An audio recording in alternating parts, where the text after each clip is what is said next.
Nikki, can you hear me? Unmute your computer. That usually works, Nikki.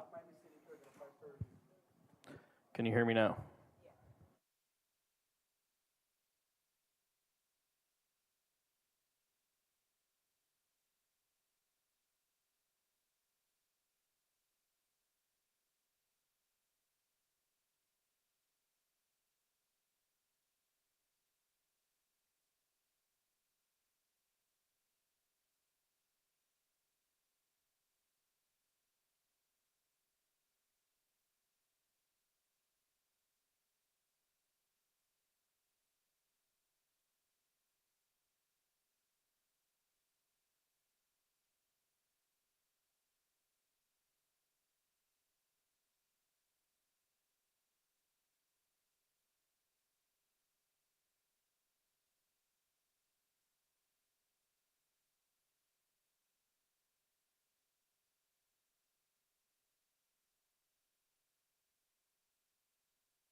It's okay, no worries.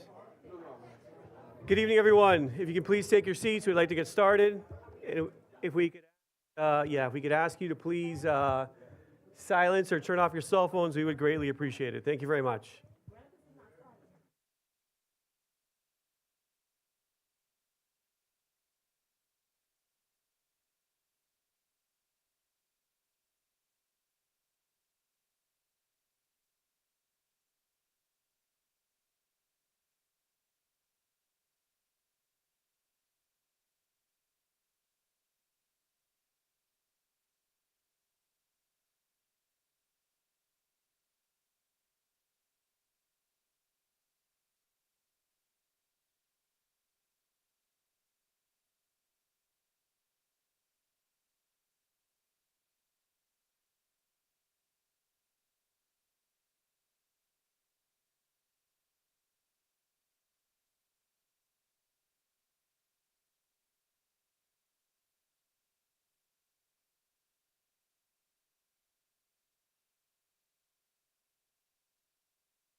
formatting.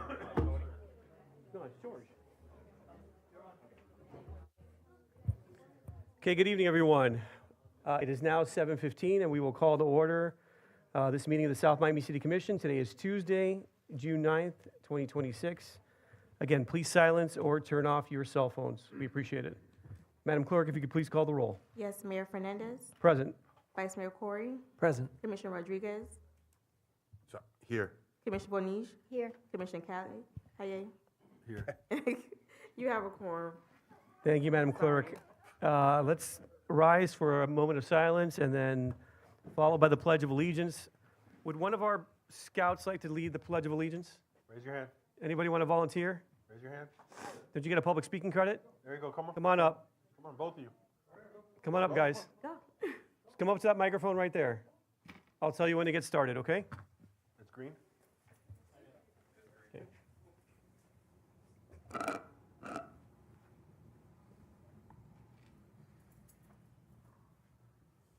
Okay, gentlemen, go ahead. I pledge allegiance to the flag of the United States of America and to the republic for which it stands, one nation, under God, indivisible, with liberty and justice for all. Okay, before you sit down, can you give us your names, please? Andrew. Andrew, what's your last name? Do you have one? Correa. Torrea? Great. Where do you live, Andrew? Coral Gables. Awesome. How about you, sir? My name is Carlos Guerrero. Carlos, and where do you live? I live in Tampa, Miami. Great. How old are you guys, and what grade are you just finished? I'm 12 years old and I just finished 6th grade. Awesome. And how about you? The same as him. And what badge have you earned so far? Are you guys, what bears, or what are you now in the scouting process? We're both tenderfoot. Tenderfoot. Second class. Second class. Okay. Awesome. Thank you, guys. Appreciate your help.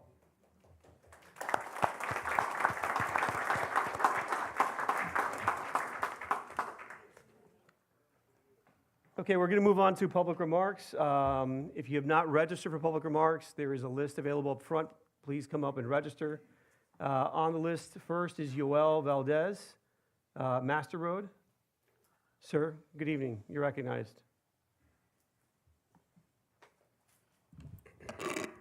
Good evening. How Good you evening. doing? Great. What's your name and address for the record, please? My name is Joel Valdez, and I come representing Master Road Finishers Court. And I'm here to say that there is a big mistake being made here today. Just to clarify, you're here on item 2? Yes, item Okay. 2. Thank you. There is a $1.4 million mistake being here made. I ask that you extend the award date because we would like to have our company reevaluated. We are more than capable and more than qualified for this job. We are bonded for over $20 million, and which is like 4 times the value of the project, and have extensive experience in the field, and we can present any evidence that you would like, references, whatever you guys need, which we already presented. For some reason or another was looked over. Okay. So we asked that we could extend the time and We appreciate your comments. What I'll do is, since it's an item on the agenda, when it comes up, it's not a public hearing item, but since you're here, if you wait, once staff makes their presentation, if you want to add something else into the record by way of clarifying remarks, we can have some more conversation on that Okay. time. Okay? Thank you. Thank you for coming. Elizabeth Holtz, you're up next. Good evening. Good evening, ladies and gentlemen. My name is Elisabeth Holz. I'm living 5871 Southwest, 67th Street. And the house I'm living, my son is Rafael Hessmann. He's the owner. I'm his mother, and I'm here to, first of all, to thank you for your great team, for Mr. Alex Munoz, and also for Carlos to help us to make this street, what is a very complicated street, close to the school, to make it a little bit more better. Thank you very much for this first. The second point is, we know that you do this building urban related. 4 years ago, my son wanted to do a building on this lot, what is next to his, to the house, and what also belongs to him, but he was not allowed to do a two-story house. So now I see that the city is allowing, to do 11 unit building in front of us, right in front of us. Before, you understand, it said that you would do little family houses, like you know, like townhouses in front of us. But now it's not like this, and I think. I'm sorry to interrupt. Can you just, because, what is the address you're referring to again? Just- 5871 Okay, Southwest 67th Street. It's right next to the school and to the Little Children Hospital. okay. Let me give her my address. Hi, my name is Gloria Brown, and I'm also on the same street that Elizabeth live on. My address is 5899 Southwest 67th Street, and I'm pretty much having the same concerns as Elizabeth she's having. So, and I know, and we want to thank you guys because you did come out, like she said, that we did get some results because we had very bad parking over there. So thank you for that. Yeah, no problem. So let me clarify, so we all level set. The property across the street, as you know, is owned by the county. It's been a public housing site historically. The building that's being built, unfortunately, is not being approved by us. The county has the authority to take, preempt our zoning powers, and in this case, they have, and they've designated part of the rapid transit zone corridor. And so they have assigned the zoning to that site, and they are approving the project that's going on there. So with this board, we approve the first phase, right, under our rules, which is why it's very different in scale than what's being proposed there for that site under the county's rules, okay? So I am vaguely aware personally of what's proposed for the site plan. I know it's probably north of about 650 units. It's a lot. I'm not sure how tall it is any longer.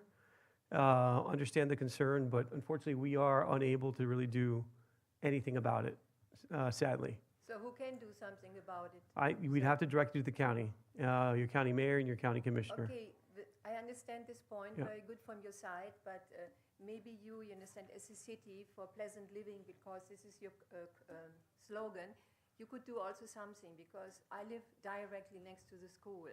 And there's even now, you understand, it's vacation, but even on Sundays, there's loud music. People do barbecue, you know, inside of the street, and loud music comes from, you know, from the swimming pool. We have earphones in these days. I cannot sit in the garden during the day.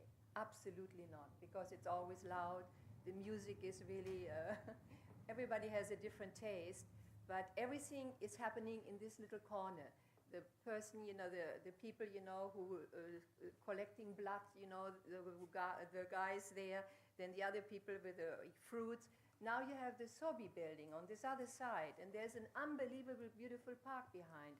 Why the city, you understand, cannot, you know, make a little balance, you know, that there is a balance, that not everything is in this corner. This school is day and night open, so sometimes even the night at 10 What school, I'm o'clock, sorry, what school are you referring to? Mel Gibson's, the school next to it. What is It's the not, name it's of not a it? school, it's the gym, SOMI or the gym? I'm sorry, that's why I'm confused. No, what is the name of the school? You know, where the gym is also, it's The gym, so the gym and the school are yeah, not where at all the related. Little Children Hospital is. Yes, the clinic, There, yes. yeah, and this yes. is a school, this school there. There's, on the south side? Yeah, Okay, yeah. so you're at 5871. Yeah, right away there at the corner. Okay, Right away on the so corner.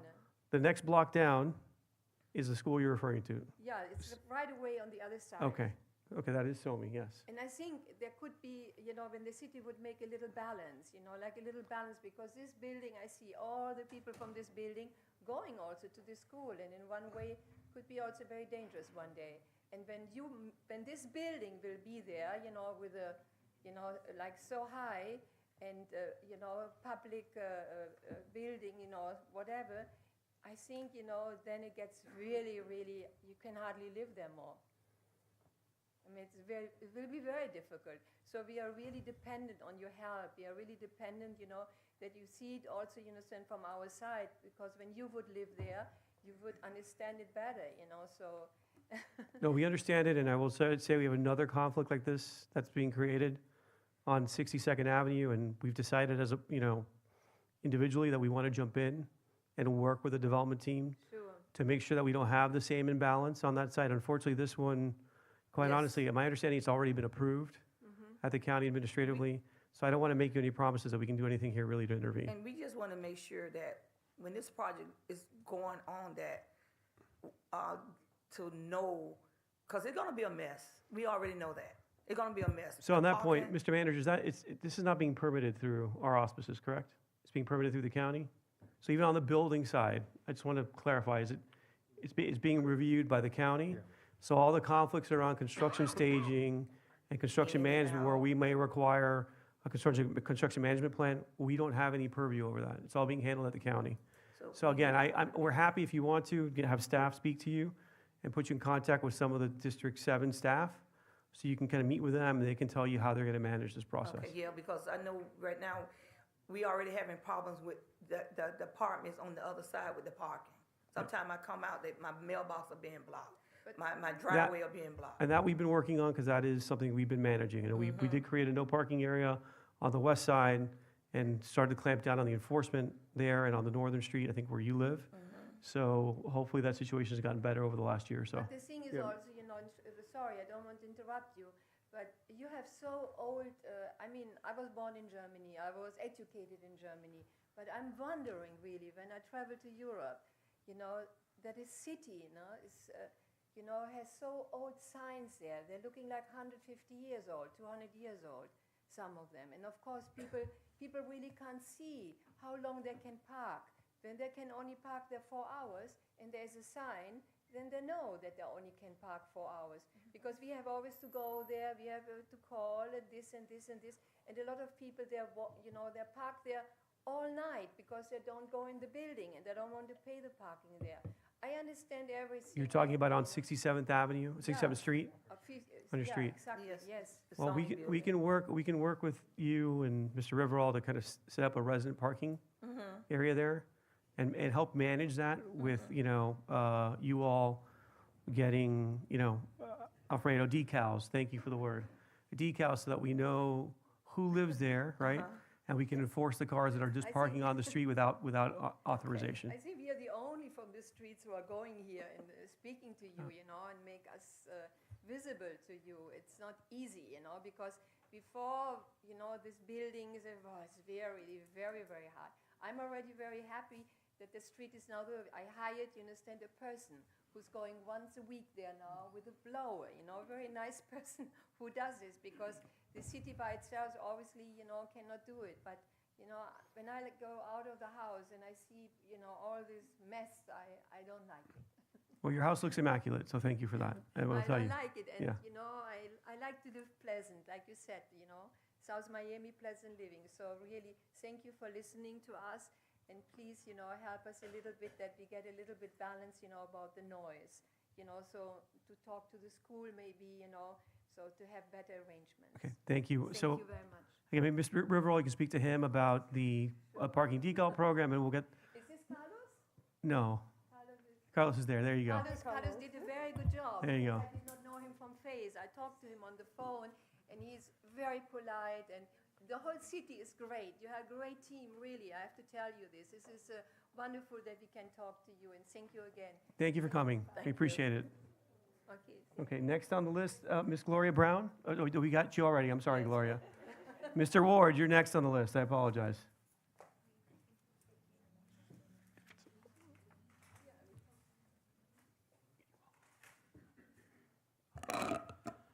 I'm going to talk about my favorite subject tonight, called elections. Oh, I don't know if it was Facebook or neighbors that mentioned just briefly that there's an election coming up in the city of South Miami, and 3 of you are going to be there. And I thought about the last couple of elections, and I was talking to Commissioner Corey before the meeting, and I said, I wish you all could establish a maximum amount of money you could collect. But he mentioned that's probably not legal, and I said, I think you're right. But at the same time, I do wish that we could encourage candidates to at least be reasonable. I managed 11 campaigns in this city, and the most money I ever raised was just a little over $18,000 for a mayor's race. That was Rabina. And most of the time you could get elected with, as a commissioner, for around $14,000 easily. Today, I think you could take a good candidate and probably easily win an election in this city spending no more than $25,000. That'd be a lot. And that's one of the reasons I quit managing campaigns, is because it became money and not personal contact the way we used to do. And I know, Mayor, you're up for reelection, and the people on each corner of the dais they're up for reelection also. So take into considerations, I tried to get people to run for office in the last 2 elections, and all of them, there were 5, and they told me point blank, I can't compete in an election like that. Why? Raise that much money? Just briefly telling you, 18,000 up until about 2022. And since that time, we've had one person in 22 that raised 64,000, a little over. We had one that raised 33,000, and another one that raised 18,000, which was almost okay. In this last election, I could not believe the winning candidate raised just right at 68,000. The loser raised $102,000. We have roughly 13,000 voters in the city. I believe I'm correct in which there was just maybe 4,000 voters. And if you divide dollar by the number of votes, $102,000 and 13,000 voters. If you got them all, it'd be out of sight. So people, all 3 of you that are going to run for re-election, keep that in mind. You can do it at least no more than 40,000. You could make it easy in 40,000, and being an incumbent, you could probably make it easy in about 20. Thank you, sir. We appreciate the comments. Mr. Williams, you're up next.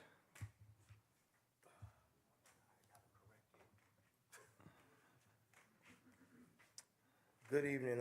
Hate to correct my former assistant principal. There's 13,000 residents in the city, roughly 7,300 registered voters. So I just want to correct the record. And I know. I'm going to read something. Miami's rental crisis is no longer just a talking point. It's now officially the worst in the nation. Out of 182 U.S. cities ranked by Wallet Hub for rental affordability, Miami lands dead last, underscoring the growing divide between the city luxury fuel growth and financial realities facing each and everyday residents. While high profits and billionaires, including Elon Musk, Jeff Bezos, and Zuckerberg, continue to flock to South Florida, many middle-class Miamians are struggling to keep up with the soaring housing costs and stagnant wage growth. According to Zillow data cited in the report, Miami's average rent sits at around $3,150 per month, while the median household income hovers near $62,000 annually, leaving many residents spending well above the recommended 1/3 of their income on housing. The findings also paint a broader picture for Florida, with no city in the state ranking within the top 100 rental affordability, highlighting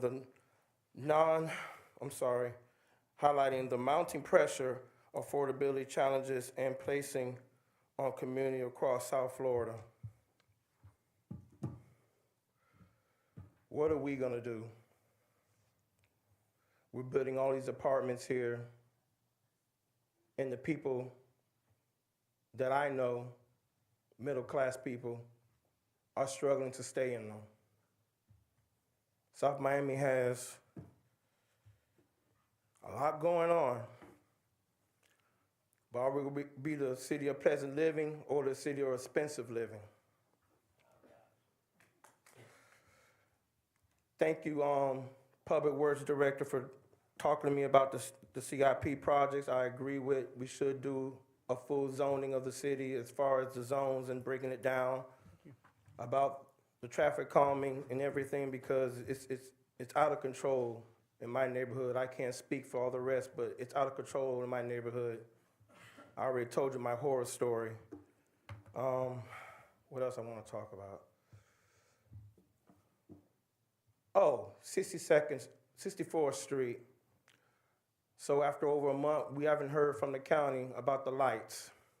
So I guess I'm going to have to email Mayor Kava again and the Chief of Public Works of the county again, like I did with US 1, because this is ridiculous. I mean, I'm about to have eye surgery on my left eye from diabetes. I'm already impaired in the daytime, but at night, I don't even want to, I'm scared to cross that road. And just a month ago, when we had the food trucks at my Olive, I almost witnessed 2 kids get hit by a car because those lights weren't working. And we were talking like 2 months ago. So, infrastructure, I mean, come on. We can do better at South Miami, that's all I can say. We do a lot better. Thank you, Del Travis. John Edward Smith, you're next on the list.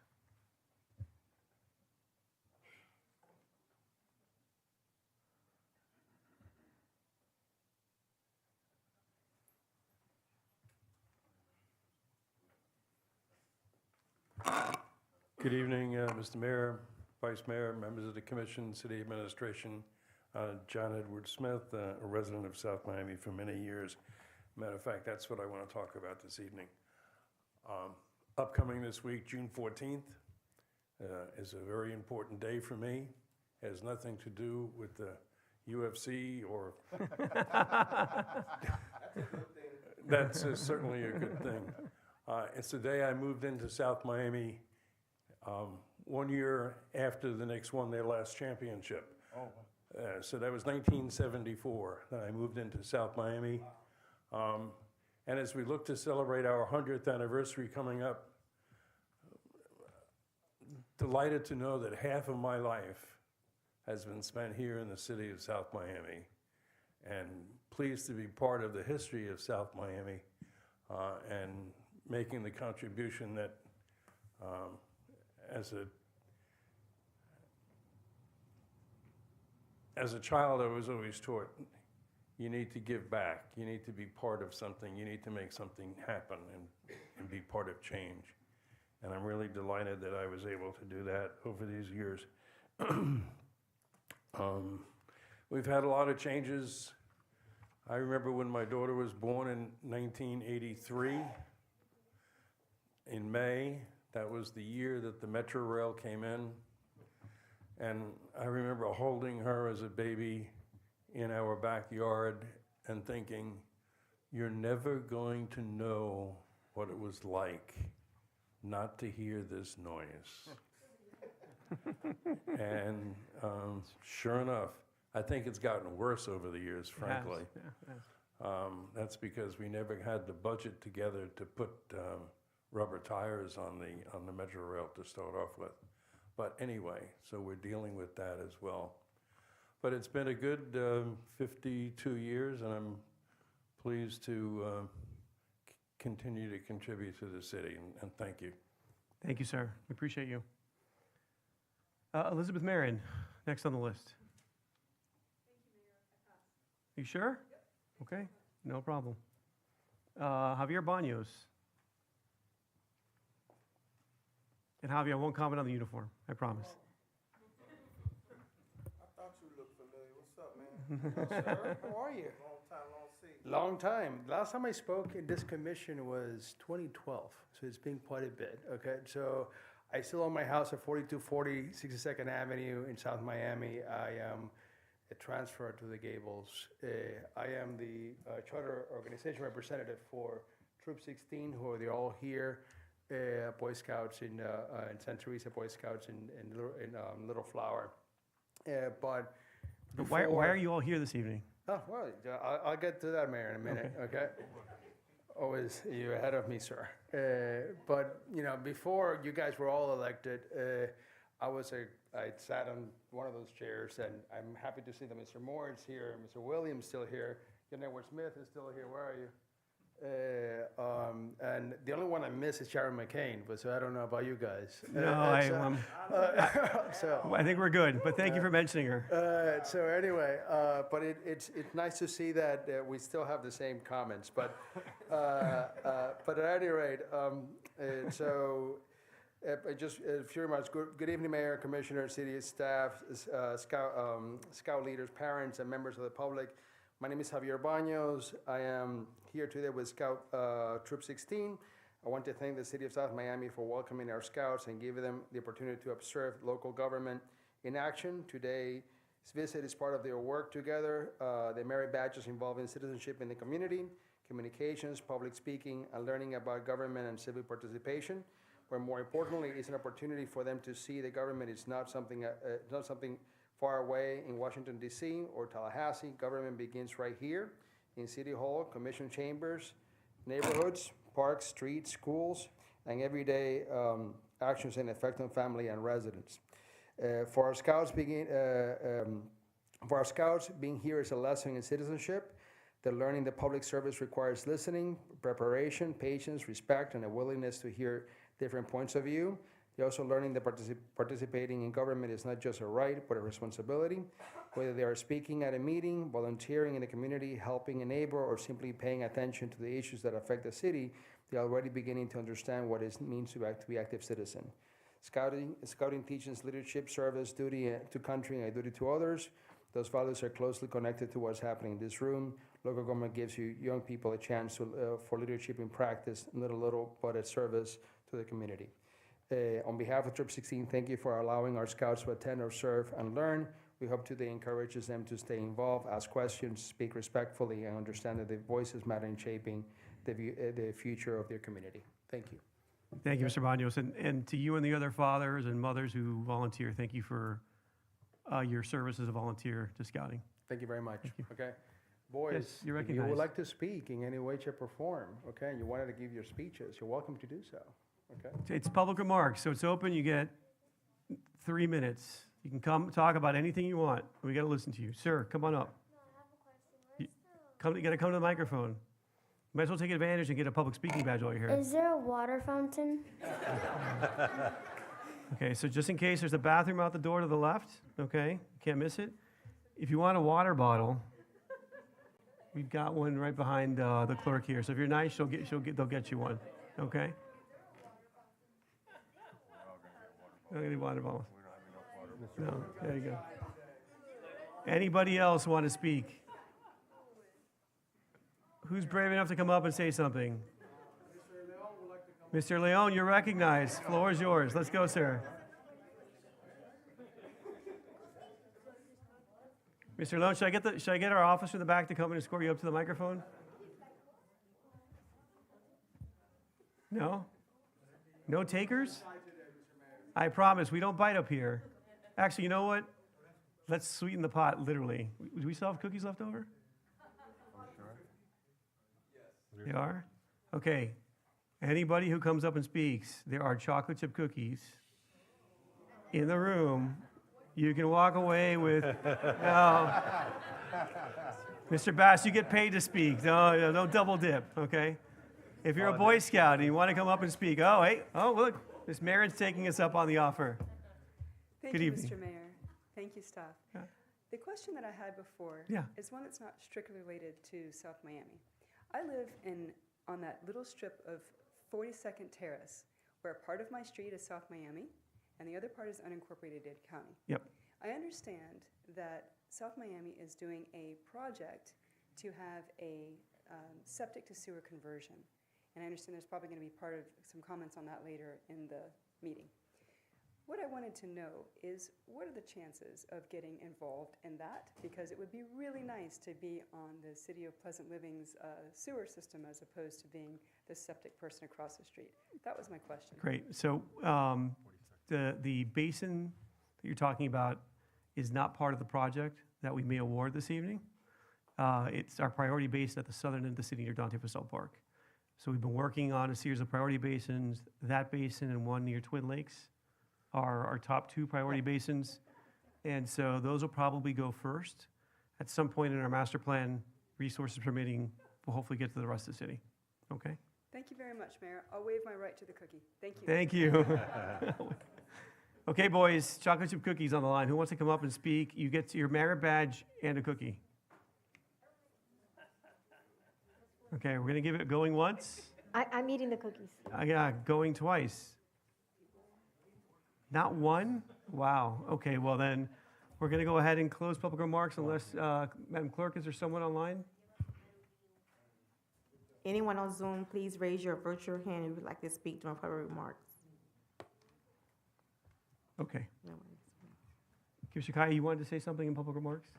Mr. Banos, I had a question for you. Oh. I just had a meeting today about other scouts. I forgot what number they were, Michael, but they were really interested in doing some community service projects collectively with other PACs and stuff like that. Is that something that we can kind of get more people involved as a community service? I mean, I don't know what the age requirements are, if it's older, younger, so they can start working on that. But there is a lot of opportunities that we have in the city that we're going to start working on where we can have a lot more help from scouts like that. So part of scouting, part of the education process, so there are two levels of scouting. There's Cub Scouting, which essentially it's from 5 years old to 5th grade. And then from 6th grade onwards, all the way to 18, is their former scouts. Mm-hmm. But as they go through that, they have to go through advancements and merit badges. And that requires them to actually do public service, besides the fact that one of the sections of the scout law is it's that the scout has to provide service to the community. Okay. So we're more than welcome, and you were more than happy to participate in any activities you guys are available. It's just they've done tree planting, they've done service with the American Legion in the retirement of flags. They typically go to the cemetery and so they do all type of activities, and they can be physical in nature, of them building something out, or they can just be cleaning, or so. But again, you're talking about 4 scouts from 6th grade all the way to, most of them is 16. This is primarily middle school to early high school activity. All right, well, keep your mind open if you're looking for more activities. We are. Let us know. So the mayor has my contact. I'll be happy to give it to you. So, I know you guys are going to talk to each other unless you're up here. But we're not taking action on Cub Scouts or Cub Boy Scout Scouts, items, I can pass your number to. Hey, you're about to have an Commissioner Kaya. election, Mr. Mayor. Things are touchy. But anyway, but sure, I'm happy to volunteer. Okay? Thank you very much. Thank you very much, guys. Appreciate it. Thank you guys for coming. Okay, we're going to close public remarks, and Mr. City Manager or Mr. City, any item that we need to defer on this agenda? Okay, so, the agenda's otherwise set then? Okay, no deferrals, no requests for non-action. Huh? Which are the procurement items we need to take up first? 2? There, here's Item observe, 2. if we want to take a picture. Yeah, we have a birthday boy in the house, Mr. Stephen Kulik, who's our procurement director, so we want to help usher him. Happy birthday, sir. Much good. We want to try and get him home to his family, so item 2. Any other items? 2, 3, 4, are those the only items we have? 3 and 4, I mean, they're just agreements with consultants. Okay, can you read to the record item 3 and item 4, Madam Clerk? Let's get to 2 last. I know, but let's get to 2 last since we do have a potential objector. Yeah. Item 3, a resolution of the Mayor and City Commission of the City of South Miami, Florida, approving a proposal and project agreement with Stantec Consulting Services, Inc. to provide owners representative project management services for the septic to sewer conversion sub-area K Phase 2 project, an amount not to exceed $169,178. If you can read item 4 as well. Item 4, a resolution of the Mayor and City Commission of the City of South Miami, Florida, approving the proposal and project agreement with SRS Engineering, Inc. for construction phase services for Phase 2 of the Sub-Area K Sanitary Sewer Improvements Project in amount not to exceed $200,465.28. Okay, colleagues, any questions regarding item 3 or 4? Can I get a motion on item 3, please? I'll move it. A motion, I'll second. okay, got a motion by Commissioner Bonich and a second by Commissioner Kaya. Madam Clerk, if you can call the roll, please. Yes, Commissioner Bonish, Yes. Commissioner Rodriguez, Yes. Commissioner Kaye, Yes. Vice Mayor Corey, Yes. Mayor Fernandez. Yes. Item passes 5-0. Is there a motion to adopt item 4? I'll move it. Okay, I'll second. Got a motion by Commissioner Kaya and a second by Commissioner Bonich. Madam Clerk, if you can again call the roll, please. Yes, Commissioner Bonish, Yes. Commissioner Kaye, Yes. Commissioner Rodriguez, Yes.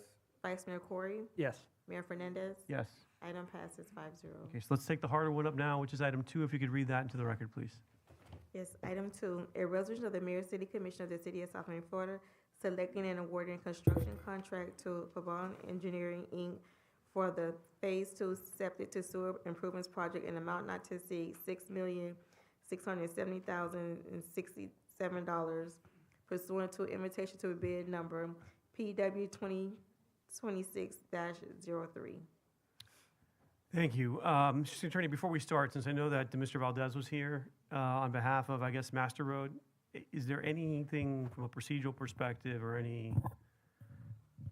is it okay if I recognize him for 2 to 3 minutes in terms of allowing him some rebuttal to staff representation? You can certainly hear him out. Without prejudice to our position on the issue? Correct, you can certainly hear Fair him enough. So, Mr. Valdez, what I'm going to do is have staff come up and give us their presentation, their rationale for making the reward. You can listen to it. If you want to then add something into the record for us to consider before we act, I'll afford you the opportunity once they're complete, okay? Okay. So, Mr. Manager, floor is yours. Thank you, Mayor. We'll have our Director of Public Works, Alex Munoz, come up. As you know, we were working on Phase 2 of a septic to sewer project. Right now, we're in Phase 1, closing that out. This phase would continue that project. This part of the project, Phase 1 had a pump station included in the design. This phase is really just pipe work. And I'll let our director go through the project and this bid award recommendation. Thank you. Mr. Munoz, you're recognized. Alex Munoz, Director of Public Works. So yes, the proposals were evaluated. The city received 11 proposals. And in line with, procurement requirements, they were evaluated based on responsiveness and price. In doing that, it was found that the 3 lowest proposals, and that's reflected in the memorandum, the 3 lowest proposals were not responsive, missing information that was to be provided as required by the procurement documents. And the lowest responsive proposal was the 4th one, Pabon Engineering. On page 2 of your memorandum, there's a section there that says, while 3 bids received contain lower prices than the recommended award, a responsiveness review against the ITB requirements determined these bidders to be non-responsive. Specifically, the lower price firms failed to provide mandatory information required by the ITB. The deficiencies occurred in the following categories: proof of experience, personnel experience, lack of documentation, and the bid requires specific information on key personnel, similar projects in the past, amount of projects that are to be provided as examples, and certain safety information. So in the case of the 3 lower bidders, the information was missed in those categories. So the recommendation is based on the lowest responsible bidder. Colleagues, any questions of Mr. Munoz? No. Mr. Munoz, just since we have again, Master Road finishers here, can you elaborate on what was missing specifically from their proposal? Yep, proof of experience, number of firms that were to be, number of projects that were to be provided. There was, on the safety record, there was 2 questions. They got the first one, but not the second one. On the safety record, the bidder qualifications were not fully provided, the key personnel and similar projects detail also. Okay. Any questions regarding those omissions? Yes, sir, you're recognized. And the contractor that was chosen did provide these items? Yes. Thank you. And just for the record, Mr. Munoz, I recall when we discussed this in my briefing, there were roughly a checklist of 23 items. Yeah, it depends how you break them down, but yes, Okay, 23. but that was Yes. what I remembered my number being. So they, Yes. again, the contractor we you're recommending we select, provided all 23 items? Yes. Okay. And do we have any information on what, again, from Mr. Valdez, so he can hear the detail, roughly how they graded out on requirements versus actually requirements satisfied on that checklist? 23 of 23 versus 18 of 23. Okay, thank you. Okay. Yes, you're recognized, sir. Hi, so he had mentioned the bonding proof as a point, but you didn't mention that. Was that not a deficiency? He complied with bonding, yes. Okay, thank you Yeah. very much. Yeah, he did comply. That's a good point. Yes, he did comply with bonding. That wasn't one of the considerations in his particular evaluation. He did comply.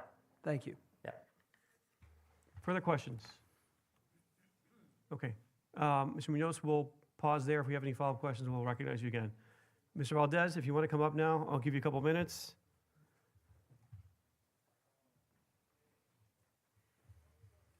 Okay. To the best of my knowledge, we did provide the experience and what was required. Now, for us I'm sorry, to the best of your knowledge, you did or did not? I'm Yeah, sorry. we did. Did, okay. Now, for us to be bonded alone, I'm not sure if you guys are familiar with the bonding process. We have to submit a number of things, jump through a number of loopholes. Jobs completed, financial statements. You think about it, and we had to do it. And so for a company to just bond us alone, I think that makes us qualified. We have the infrastructure, we have the capability, we own our own machinery. We own more than $8 million worth of machinery. I just think that it's a mistake, and we should be awarded the project. It's $1.4 and a half million difference that the city is spending more for no reason, I would say, in my opinion. 2 more weeks or 1 more week, reevaluate. I could submit everything, whatever you guys request, and you guys can save yourself $1.4 million. Thank you for that. Thank you. Okay. Colleagues, any discussion on the item? You're recognized. Thank you. Do we ever reopen these things based on this type of conversation, or have we?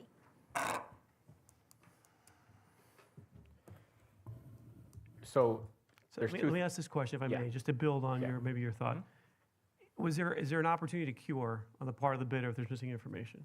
So were they notified that there was information missing, and were they given a chance to supplement their submittal? Was that offered to all the parties? None of the parties, some of the parties? Commissioner Bonich, is that where you were going, more or less? Yes, but no, Okay. because what I'm trying to figure out is if we ever go back simply because there is such, like, as he does mention, it's over $1 million. $1 million is the parking lot at South Miami Park. So when you look at this, how often, or do we ever say, hey, let's open it up again, reach out to these, to these 5 people or whatever? Do we ever do that? I don't So no, because we can't reach out to them in the way that you're contemplating. Well, what we could do is throw out the process and start over and rebid it. So then all these people would have to bid Would have to all over rebid, again. correct. There's a way to do that. There's also a way when there are minor irregularities that those can be waived. When they're minor, when they're more significant, those are not minor irregularities. This is the question of, you heard Mr. Munoz mention responsiveness and responsibility. Responsiveness is, did you provide all the information that you were supposed to provide? Wait, So but we you can't speak Yeah. back We've there. already given you an opportunity, if you, You've heard from Mr. Munoz, the analysis, that there were roughly 23 items, and that this particular bid in question had only 18 of the 23 items. That the bid selected provided all 23 of the 23 items. That's what the staff analysis has revealed. can I ask a follow-up question on that, Mr. Munoz, and to maybe Mr. Kulik? I'm assuming we had a bid information session where people could come, ask questions, make sure they understood what was required in the solicitation by way of responses and documentation?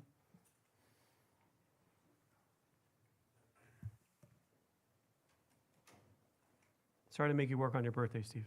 We have a pre-bid. Work more. Yeah, we had a pre-bid meeting, I forget the date, and then we, with every bid, including this one, there's a time for submitted of questions, and then we respond back out in addendums, so everybody that, either asked a question or didn't, gets the benefit of those questions and responses so they can, help formulate their proposals. So there was a pre-bid and a question and answer process during the whole process. Thank you. Colleagues, any other questions? Okay, let's just close questions and let's discuss the item if you want, and then we'll entertain a motion. Madam Commissioner, do you want to start? You said your piece? Okay, okay. Commissioner Guy, anything you want to add for the discussion? I just had one question. The source of funding for this particular contract is the, It's a combination of Combination. local money match, federal and state, correct? state. Yes, sir. Further questions or comments? Mr. Vice Mayor? For me, I just want to say, I mean, based on what it sounds like, it seems like it was fair by our processes, and just looking at the price, it is below the median of range within the proposal, so I'm not as concerned on the price side. Obviously, one was more affordable than others, but we followed it fairly, and it's below the median. Sir, you recognize. I mean, for me, typically, sir, I have been through the bonding process many times. I'm bonded in construction, not like you in underground work, but so it's an audit that you get. Typically, I would just move on and say you didn't submit what you needed to do, but when we're talking about, what is it, $1.4 million at a time where we don't know how the future or what the future holds, is that a big enough number where we want to, I don't know, analyze this a little bit more, or is everyone okay with just moving forward?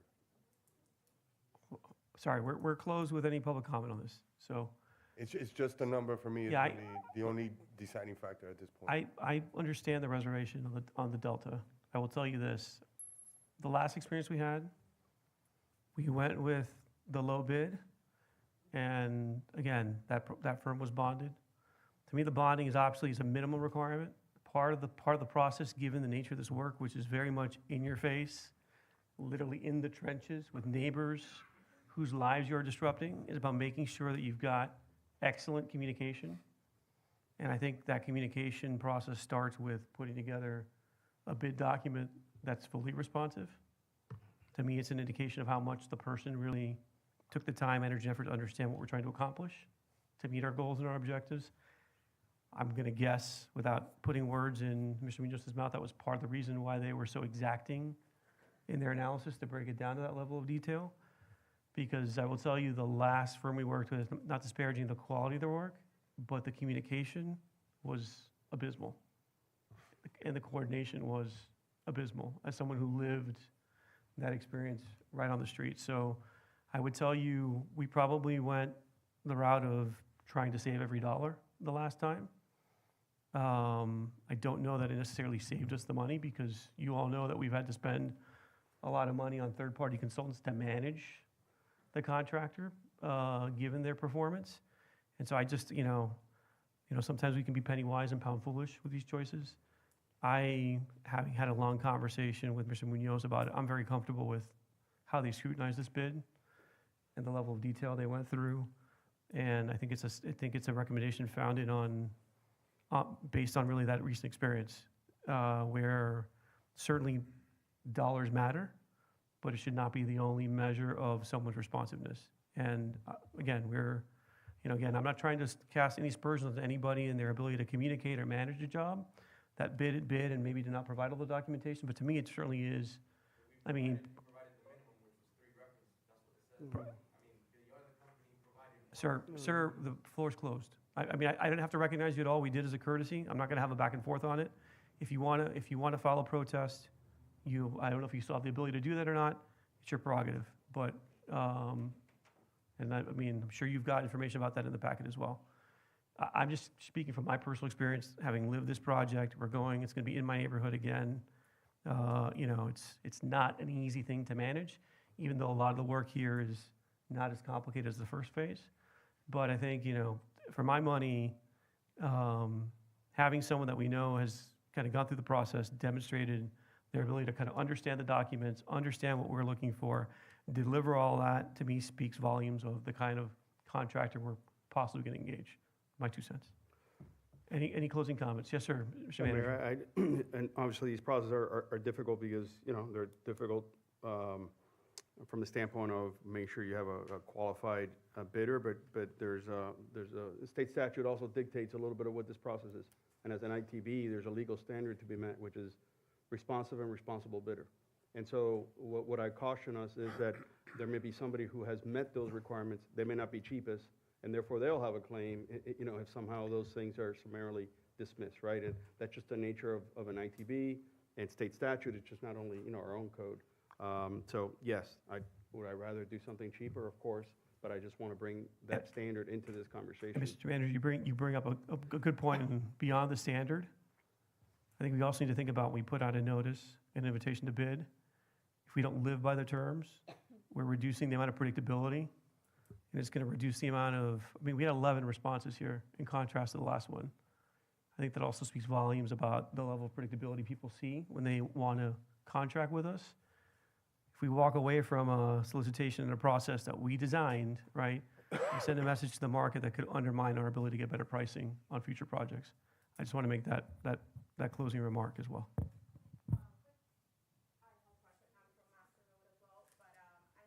Do you want to come to the microphone?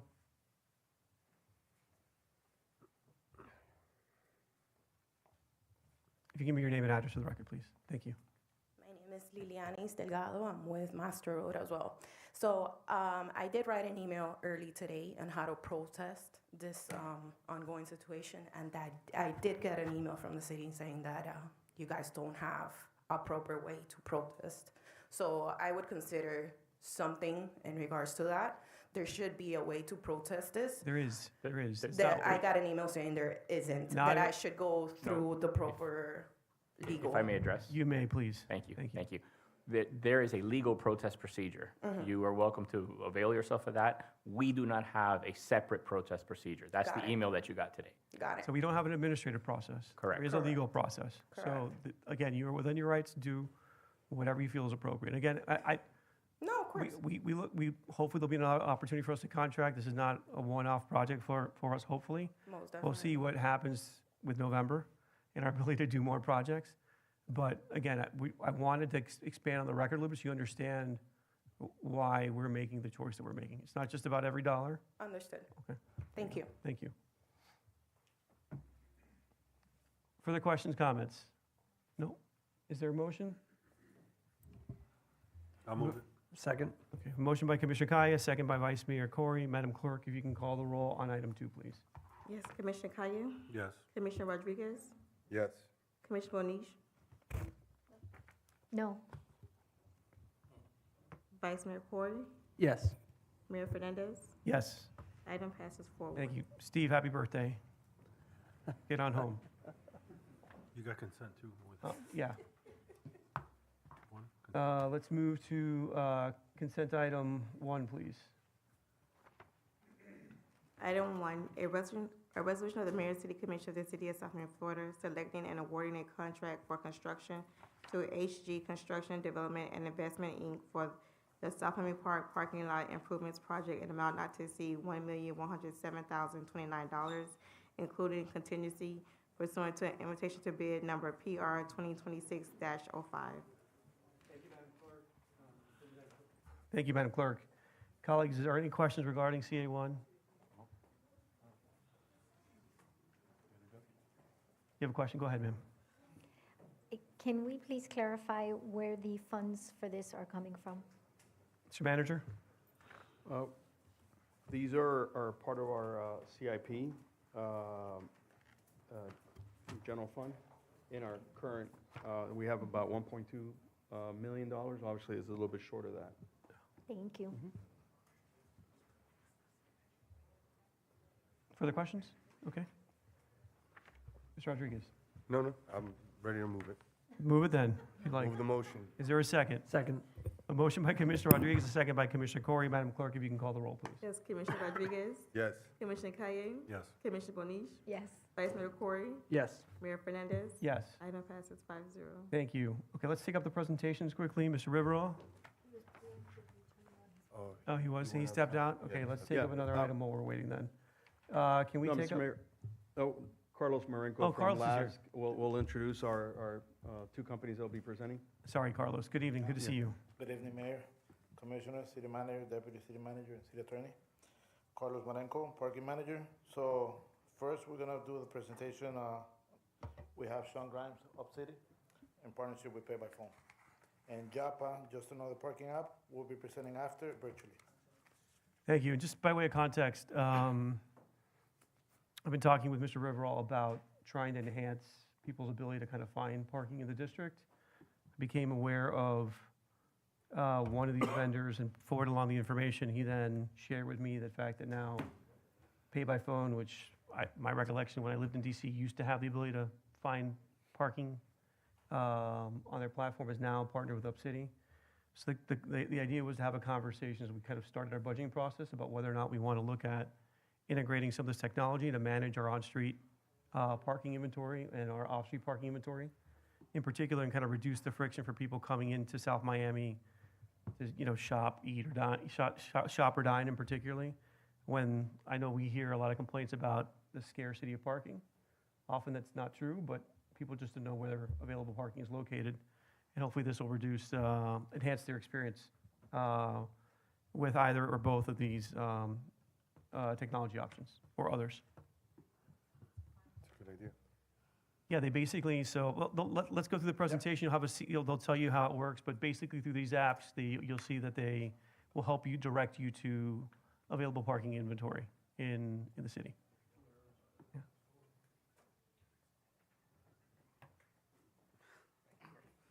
If you could just give us your name and address for the record, please. Thank you. Absolutely. Sean Grimes from UpCity. I don't live in Florida. Do you It's still okay. want my address?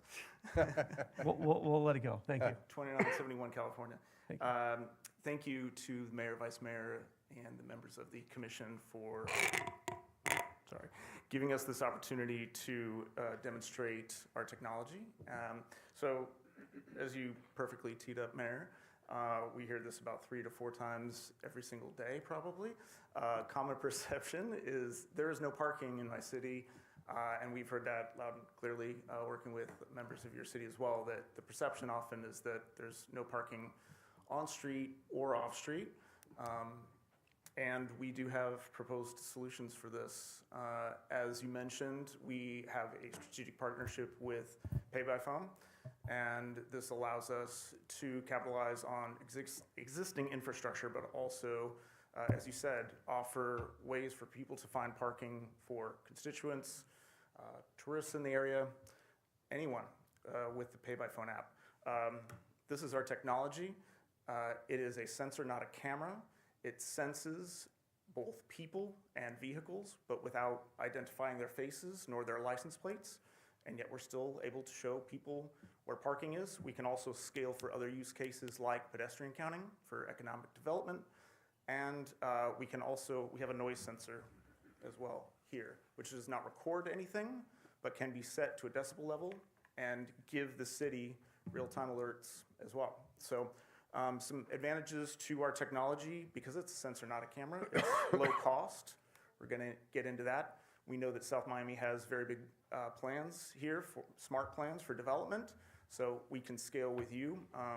Each sensor can do all of these use cases, so as you see fit, we're gonna go over the proposed zone here in a second. You could add sensors in the future. Also, it's mounted to a pole. It can also be mounted to palm trees. That's been proposed as well.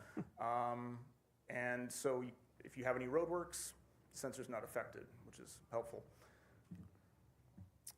And please interrupt me if you do have any questions, or I can take them later. Immediate impact is really what we're going for here. Again, partnering with Pay by Phone. We have Stephen, a member of Pay by Phone, here with us today in case you have any questions for him specifically. But in the last year, you all have had about 200,000 people using the Pay by Phone app for parking here in South Miami.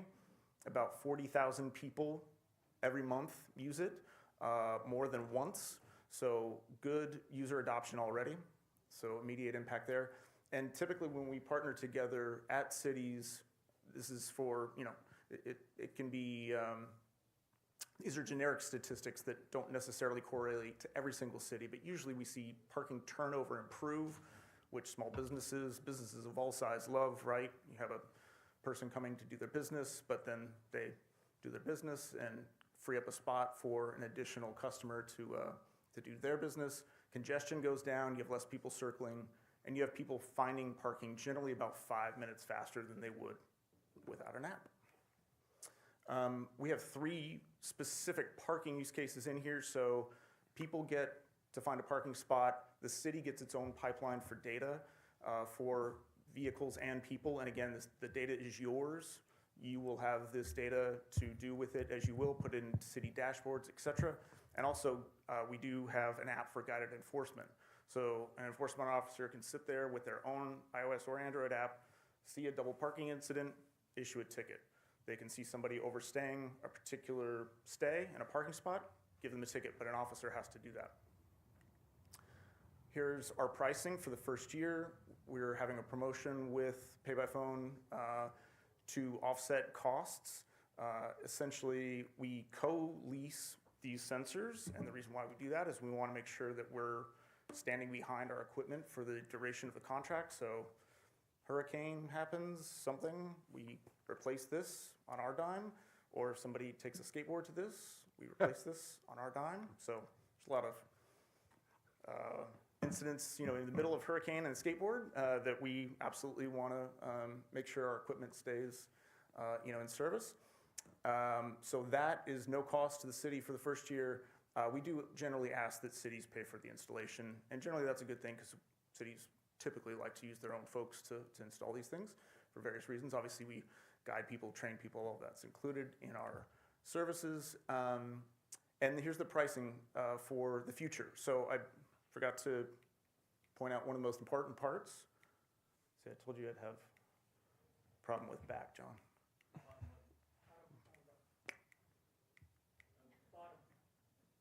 Oh. There we go. Oh. I work for a technology company.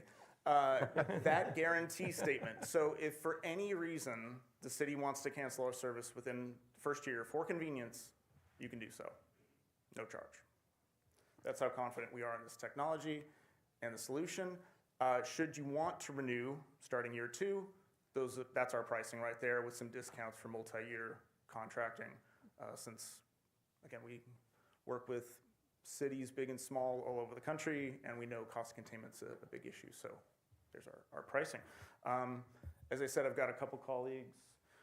Rock, who represents the Southeast, he's here in the black jacket, and in the gray jacket, Stephen from Pay by Phone. So hopefully that was 5 minutes of time, but happy to answer any questions that you all might have either during this period or obviously offline.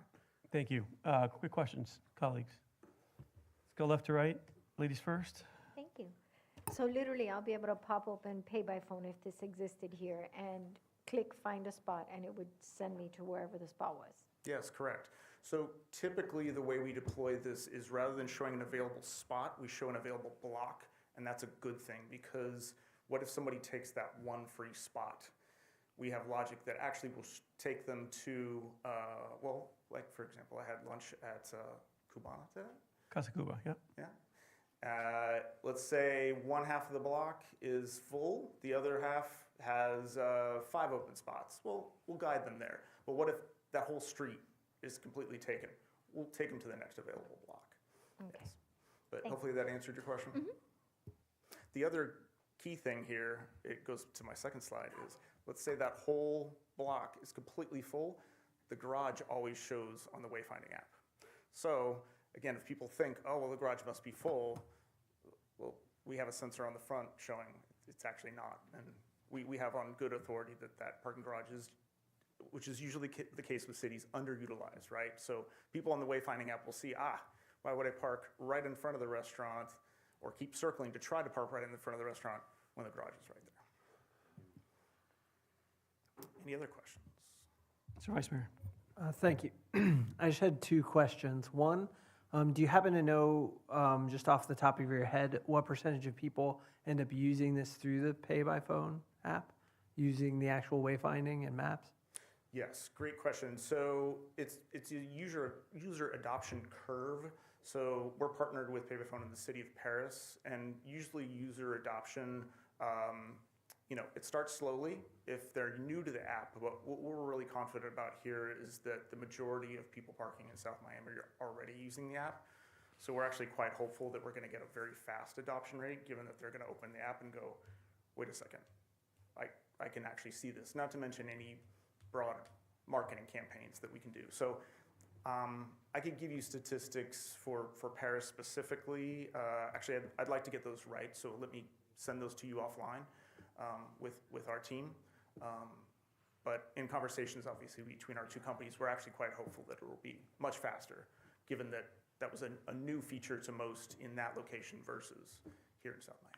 Yes, and the second question, I was excited to hear that most people end up adopting it at year 2, and the free model for the first year is obviously amazing. I'm curious what type of KPIs or ROI do they look at to say, wow, I really want to do this for the second year? Great question. So there's two things really. You could bucket most of it into quality of life. Obviously, especially you all here, are most concerned with people's quality of life. So we like to think the most important statistics are things like, again, the perception of parking in South Miami. Can somebody sit at their house and go, oh, I need to run an errand. Oh, I can do that. And how do you measure that? That's usually a sentiment metric, right? We can look at things like reduced circling, which is something that we can measure because, again, the phone is not tracking the person, but the phone is tracking an anonymized user and what they're doing, essentially, okay? So circling is another one. There are benefits to the environment, obviously, with less pollution because of people going directly to a specific spot.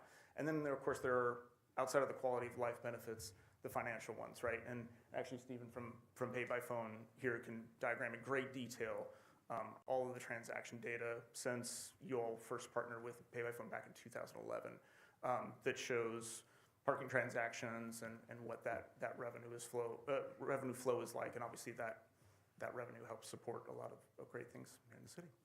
Great, thank you. Thank you. Mr. Rodriguez. So I just have one question.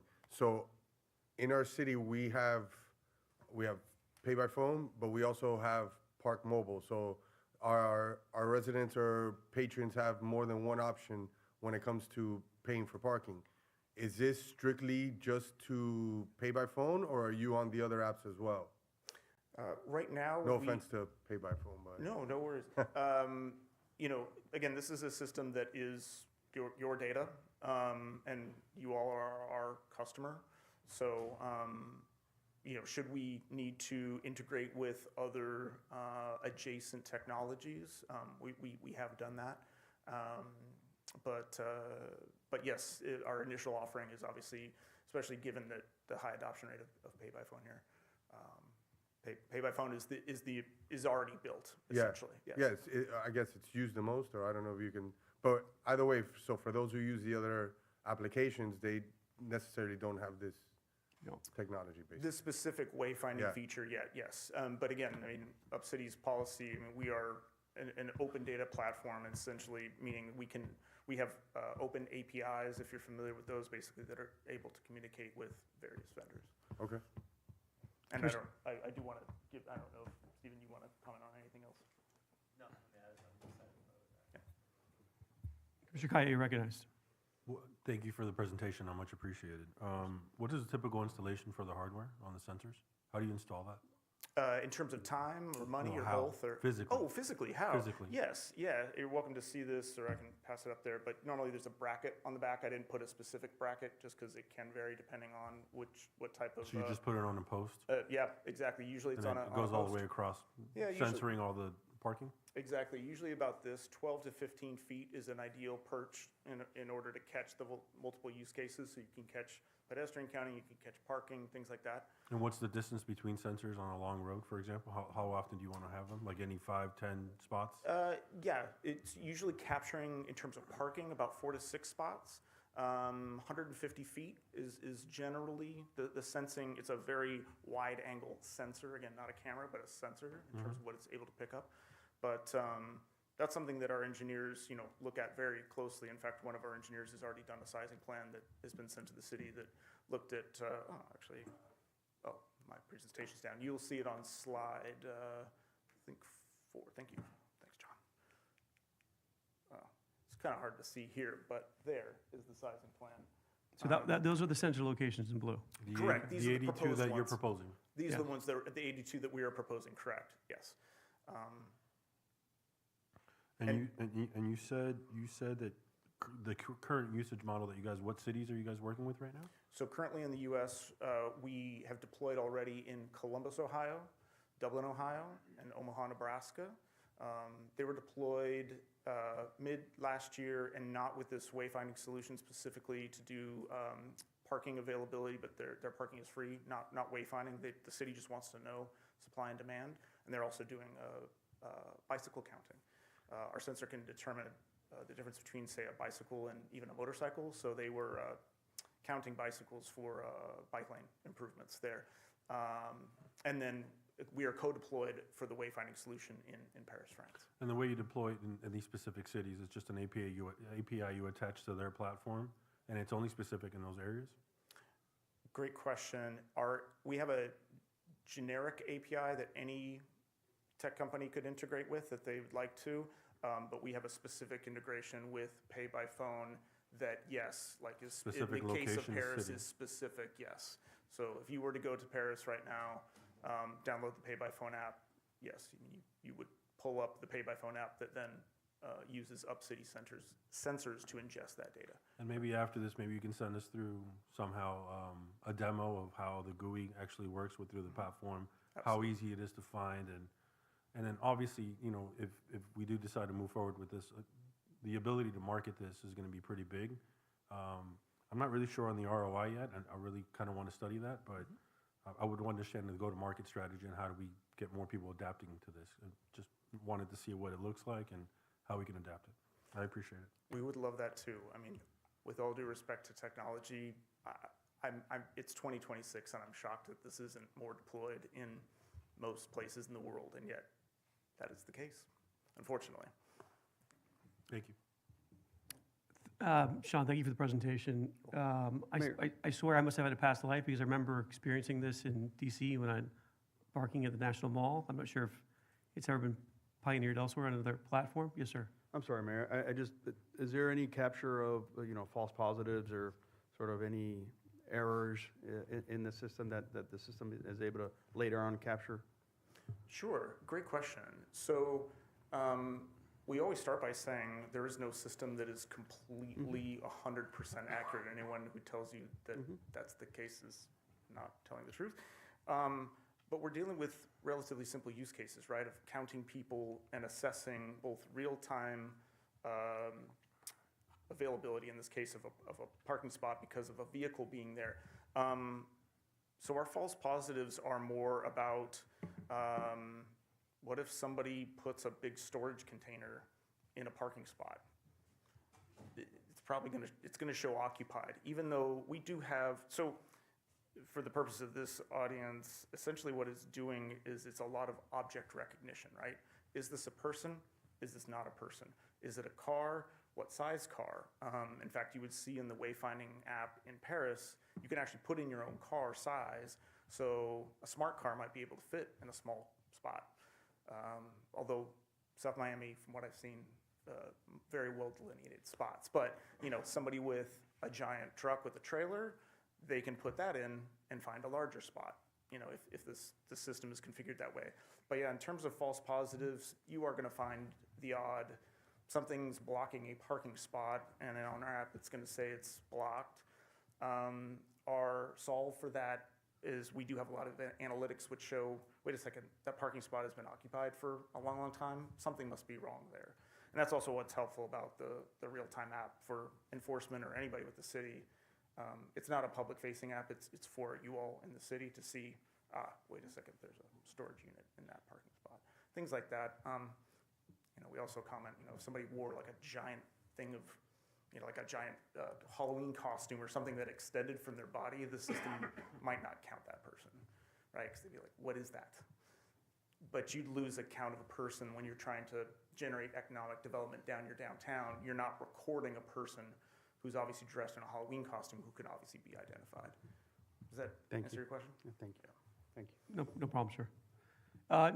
Again, my only interest is in understanding if we were to adopt this and work with you and pay by phone, whether we can actually message proactively to registered users the existence of this feature, so they actually can get something, a touch point, as soon as we deploy it. Yeah, I can speak to that a little bit. So, yeah, we have the capability to message to the users within the app. So Correct. if they're accessing any of your locations, there's the capability for you guys. You guys are doing some of this with your downtown area for registrations, things like anything of that nature. You can place into the app in a messaging space. There's some limitations on characters, things like that, but it's certainly something you can message within the app. Great, good to know. Okay, thank you very much, we appreciate it. Carlos, I think we've got Joppa next. Do you want to introduce?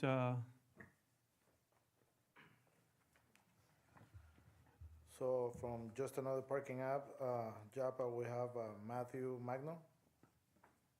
Matthew, you're recognized. Thank you, Mr. Mayor, Vice Mayor, Commissioners. Good evening. Thank you for your time. My name is Matthew Magno. I'm the CEO and co-founder of Joppa. I just want to clarify. Matthew, give us 1 second so we can take down the other presentation. No Give problem. us a second. There you go. Now we got you on screen. Excellent. Okay, cool. Well, my name is Matthew Magno. I'm the CEO and co-founder of Joppa. I appreciate your time tonight.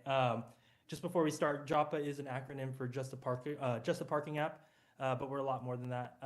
We're a smart parking technology company, and that hopefully can help solve a lot of the problems in South Miami. But I want to get right to it. I know we don't have too much time, so the topic at hand is parking. You might feel like this a lot of the time just hearing it. I know, Mayor, tonight you said that you've dealt with some parking frustrations. This could be a lot of the drivers in South Miami on a busy Friday night, circling, getting frustrated, probably not spending money at local businesses because they're too frustrated and can't find a space, even though, like you mentioned earlier, there might be a space around the corner that they just don't know about. Right. And before we built this presentation, we really wanted to understand the problems around the parking in the city. And what we heard was around two problems, right? You have wayfinding and economic activity, and then you have enforcement and coverage. When it comes down to wayfinding and economic activity, it is really important to get that commuter satisfaction up, right? And get less complaints from people, right? People are gonna say they can't find parking when there might be one around the corner, and it's gonna cause the city to maybe have to build a $60 million parking structure when it's not really needed, right? And especially that economic activity, turnover is the name of the game when it comes to parking, especially with cities, right? You want more economic wealth somewhere, whether it's someone going to the sandwich spot down the street, buying an extra sandwich, or going to the library and renting out some more books. And when it comes down to enforcement, a lot of people, we're working with the DMV right now to do ADA placard fraud, but people are swapping it left and right, overstaying their times, not really knowing the rules of what parking, where they can park. Well, that's where Joppa comes in. We've developed a full stack parking platform and a commuter mobile app that shows them real-time parking availability, gives them directions and wayfinding straight to the available space. Similar to like UpCity, if that space is taken before they get there, we direct them to the next and closest available space. A little bit of difference between us though is that we'll show you each individual spot in real time. And then we utilize sensor technology. And then on the back end, to take care of that whole cycle of parking, we give that data back to you, your city managers, your planners, to really understand what they need to do for the city. Do we need to take out parking over here because it's underutilized? Do we need to put a bike and scooter program here because we have a lot more space, right? Or do we need to direct them straight to the garage so we can get that turnover flow? The way it works is we put sensors on every space or at the entrance and exits of parking lots or parking garages. These all work indoor, outdoor, on-street, off-street. So we detect a vehicle in real time. We send that information up to the cloud. Once it hits the cloud, we put it through our parking algorithms, and then we distribute it to on the commuter mobile app that we showed you or the dashboard for your city management. And the best thing about this is we understand that, you know, the climate out in Florida, you know, floods happen, the humidity is 24/7. Our sensors are built for that. They're all pressure tested, pinpoint tested, weather tested. It could sit in a pool of water and work totally fine. And it could take up to a double-decker bus without breaking. Our system is all battery operated. So there's no trenching, no wiring, no conduits. You just literally plug plug and play. You take a sensor, stick it on the floor, just like any road marker, and you glue it down. We have around 99% accuracy on detecting a vehicle, and we're already live in Florida in multiple places: Boca Raton, University of Florida, and Tampa. Similar to, we have an open API. We already partnered with Park Mobile, Pay by Phone, where they have the integrations into our app. So the commuters have one app to open. If they could choose to use Park Mobile or Pay by Phone and pay for it with just one app to use. And everything's privacy friendly. We don't take any information, no user information. We work with a ton of hospitals. We have an MSA with like Kaiser Hospital too, so totally fine there. When it comes to smarter enforcement, there's a lot going on here. Like I mentioned, we partnered with the DMV because they're going digital now, right? And now we can recognize with our sensors, hey, is this someone parking here, and are they accredited? Do they have accredited credentials for ADA? If it flags that they don't and it doesn't pass it through our system, then we're going to flag that there's a potential violation there. On top of that too, we do time zone violations, right? A lot of people are parking in 20-minute, 30-minute, hour time zones. They don't know when their time is up. It's hard for them to know, right? So on our app, we tell them, hey, you have 10 minutes left, go ahead and move your car. If they don't move their car, you have another touch, the city management or your enforcement will say, hey, here's the violations here, right? And then now you're gonna be able to get all this data on all your ADA spaces, right? Likewise, you wanna send a message out to your commuters on our dashboard, you can send a message and it'll pop up a notification saying, hey, all the ADA spaces are taken on the north side. Go straight to the south side if you guys have like an event going on or something like that. Now, when it comes to turnover, like I mentioned earlier, that's the name of the game, right? You want more people in and out of those spaces. You don't want them circling around. You want them to be happy. So what we've done with the city of Vacaville is they got plagued with complaints. People can't find parking. We looked at their data, right? They were going to build a $60 million parking structure. And after we looked at their data, we said, hey, why are people complaining? Your parking's only at 70% occupied, 73%. You still have around 30% occupancy left over. We turned on our mobile app for them. They launched it out for the city. People loved it. Their commuter complaints went down. It took them around like 12 minutes to field one complaint each. It went down by 30%, and we increased their parking up to 90% occupancy. They didn't have to build a parking structure anymore, right? It's all about optimizing the assets that you have. And the path is clear. We're already partnered with Omnia, so the procurement process could be as simple as just signing a contract. And the timeline is, if we can get a scope by July 1st, we can have you up and running by October 1st. Now, this is aggressive, but it's because our installation is a breeze. It takes less than, I want to say, 3 minutes to install one sensor. No downtime, no disruption to service. Our team can come out at night too. So if you're ready to start parking smarter and stressing less, come talk to us. Thank you all. Thank you very much. I appreciate it. Any comments or questions? No? Nothing from over here? The hardware is individually on each parking? Is that what it was? Yes. It's like a small beacon? Yeah, so if you see on the front right here at the bottom, these are our sensors that we put on the parking spaces. And then, like I said, they can be used as car counters too if you put them at the entrance and exits or the ingress and egress. And then they'll count cars and get occupancy for your lots. You won't get the real time of every space, but you'll still get that general occupancy. So you'll be able to save a lot of money for the city by not having to do anything. And a lot of our customers too, they'll put occupant sensors in the ingress and egress, but then put sensors on their specialty spaces, like their EV charging spaces or their ADA spaces. So now you're starting to get all the information at a smaller cost. But if you want individual spaces allocation, you would need to put it on each spot, right? Each parking spot? Correct. Or we do have a camera system that now we can, if we can situate the camera to recognize the spaces pretty well, that is an option as well. And you, do you have a cost structure on this? I don't remember seeing that in the presentation. Yes, the cost structure comes when we come to a scope, and because the cost structure scales with the size of the project. I believe our sales team will discuss that moving forward. But it's very similar to UpCity, where we do a leasing program. You guys don't have to worry about the hardware if something goes down. We actually have a client success manager that actually lives in Brickell in Miami, so you guys will have the quickest service to anything. So, okay, yeah. I mean, we do have a lot of parking spots, so I mean, if we allocate 12 to 1,500 spots, order of magnitude, we want to understand like what that would look like. I understand the first year, whether, I mean, I just don't understand the cost structure, but if you can give us an example, that'd be great to understand that. Yeah, we charge anywhere between like $100 a space up to $200 a space, depending on the size. And that's an annual cost. First year, like I said, everything's leased to you all, so operation and maintenance comes with it, and installation comes with it too. Unless you guys want to do the installation yourself, then we can make the cost structure cheaper there. Yeah, sorry. Go ahead. No, I was gonna say, the last question I had was that you need to download the app that you guys have, or is it fully integrated with what people are already using for parking? So we've done both. So we launched our app and then had like Park Mobile integrated into our app. So people are using our app, and we had the vice versa too, where Park Mobile integrated our data into theirs. So if they're already using it, same thing with Pay by Phone. Like this is the open API, they can just pretty much recreate it onto their app. So I think for your guys' situation, we'll just probably integrate. Like we'll talk to the reps at Park Mobile and Pay by Phone and pass over our API data so they can recreate this into their app. I think that would be the Appreciate it. key Thanks, thing. Mayor. I'm done. Okay. Madam Commissioner? Thank you. So that little black circle, you put it on the floor of the parking space, like where does that go? Yes, that goes right in the middle of the parking space. And so when a car drives over it, we have a magnetometer and a light sensor in there. And then that's how we detect the vehicle with 99% accuracy. Thank you. No problem. Yes, sir. Hi, thank you.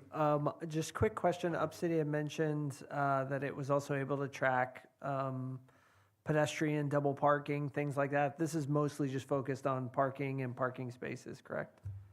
Yes, we can identify double parking and violations around parking, but we do not identify people tracking. We do have a partnership with Siemens that does that, so we can introduce that. But Joppa itself, we do not. Okay, thank you. No problem. Mr. Rodriguez, did you get, I'm sorry, I stepped out. No, So- I'm good. Okay, really appreciate the presentations. I had seen this presentation before, so I don't have any questions. Colleagues, the point was just to kind of bring the information forward. Since we're heading into a budget cycle, I thought if we have an interest, we can maybe task or ask the manager and Mr. Riverall to kind of explore or come up with a recommendation about the adoption of this or, technology, similar technology from another provider, and see if it's something we want to consider incorporating into our fiscal year 27 budget, if we think it makes sense. I mean, my goal was simply to try to use technology to minimize friction and enhance customer convenience, so that people who are coming or thinking about coming to South Miami will make that extra trip, not worry about parking. Certainly tried this with the transportation side, had less success. I think probably this would be hopefully slightly more successful than our past forays with rideshare. But if there's an interest, my goal was simply just to put it before us and see if we want to just continue the conversation before wasting staff's time. Yep.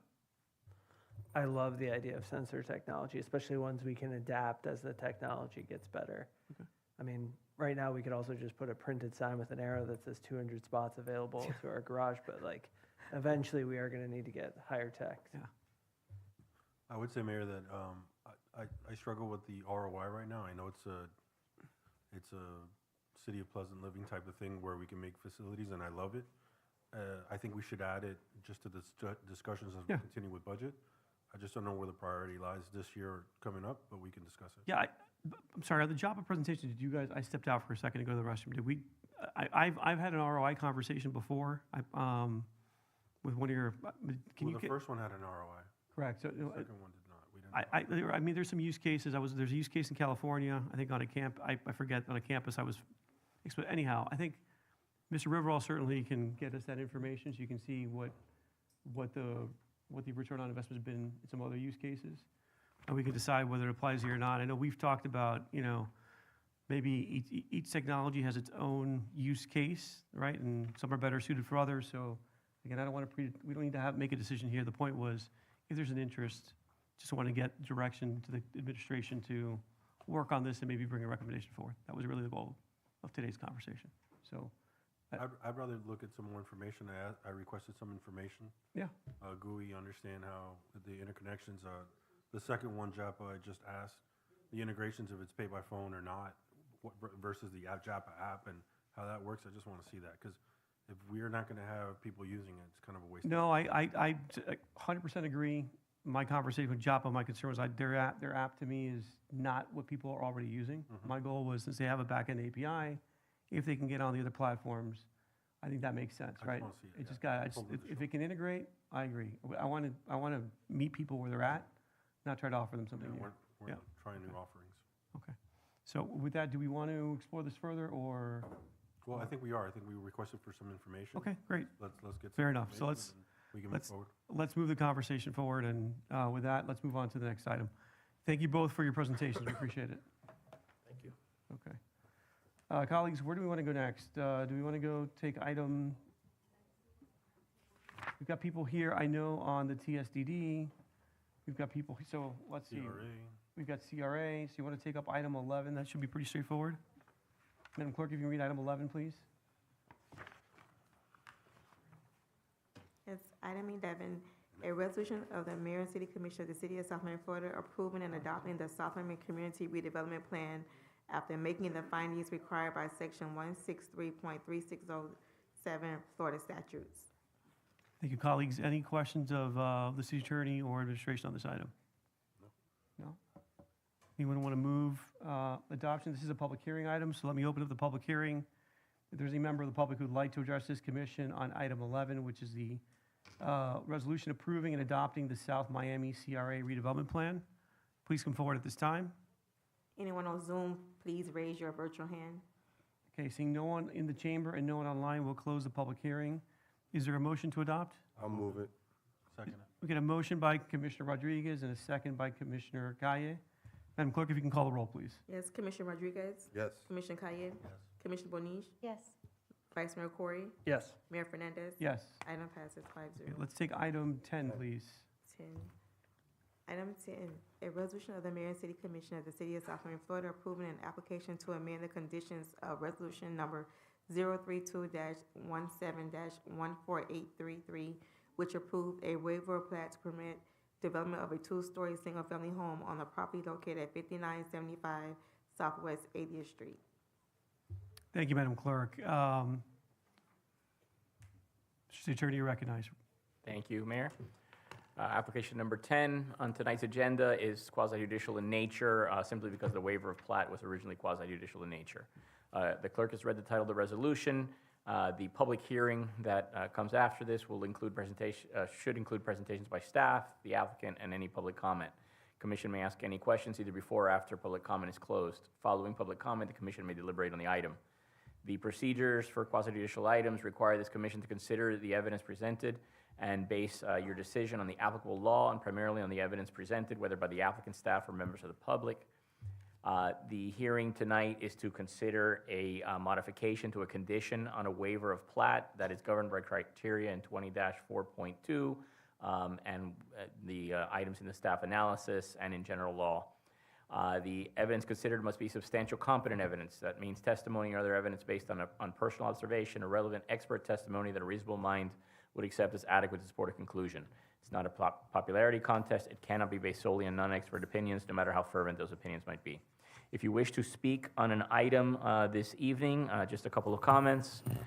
You will be sworn in shortly before your testimony is taken. Please know if you do speak, you may be subject to cross-examination. If you, members of the public will not be allowed to cross-examine, but they can ask the commission to direct questions on their behalf to either staff or the applicant. At this time, if you wish to speak, please stand and raise your right hand. Do you swear or affirm to tell the truth, the whole truth, and nothing but the truth? Thank you. Madam Clerk, can you confirm compliance with the advertising and notice requirements for this evening's Yes. hearing? Thank you so much. And then Mayor, Vice Mayor, and Commissioners, have any of you had any ex parte communications with either the applicant or any members of the public? I have. Who'd you speak to and the substance of the I communication? spoke with the applicant. Well, I've spoken to him many times outside of today. Okay. He just called to explain what was coming before. So about the application? Mhm. Okay, or the request. Anyone else? I did as well. I had a conversation with Garcia I think it was last Thursday. Okay. He just briefly explained that he was asking for, I guess, a limitation on the number of stories that could be built on the lot. Okay, thank you. Yes, I spoke with the applicant regarding the application and the reasoning behind it. Got it. I did not. Okay, thank you. I did not add. Thank you. Mayor? So thank you. Just quickly, are there any objections that are record? Anyone here in objection to the application? Of record objections? I'm not aware of any. Ms. Is there anyone Cabrera? here in the audience who's here to object to the application? No? Okay. All right. So we all have, I believe there were members of the public who stood to be sworn in. Are you presenting an objection to the application, or she's here in you are a support. proponent? She's here in support. Okay. Got it, fair Thank you. enough. Appreciate that. Okay. Okay, so with that, has everyone reviewed the staff presentation? Anyone have any questions of staff regarding the recommendation to approve and the modification to the conditions? No? Okay. So this is a public hearing item, so we'll open up the public hearing again formally. Is there anyone in the public who'd like to address this commission with respect to item 10? Madam Clerk, is there anyone online? Anyone on Zoom, please raise your virtual hand. Okay, seeing no one in the chamber and no one online, we'll close the public hearing. Mr. Garcia, unless you want to say something, we'll entertain a motion to adopt. No, Okay, thank you. Who wants to move it? I'll move it. motion. I'll second. A motion by Commissioner Rodriguez and a second by Commissioner Moniz. Madam Clerk, if you can call the roll on item 10, please. Yes, Commissioner Bonish, Yes. Commissioner Kaye, Yes. Commissioner Rodriguez, Yes. Vice Mayor Corey, Yes. Mayor Fernandez. Yes, Item passes 5-0. congratulations. Thank you. Okay. Let's take up item 8, please.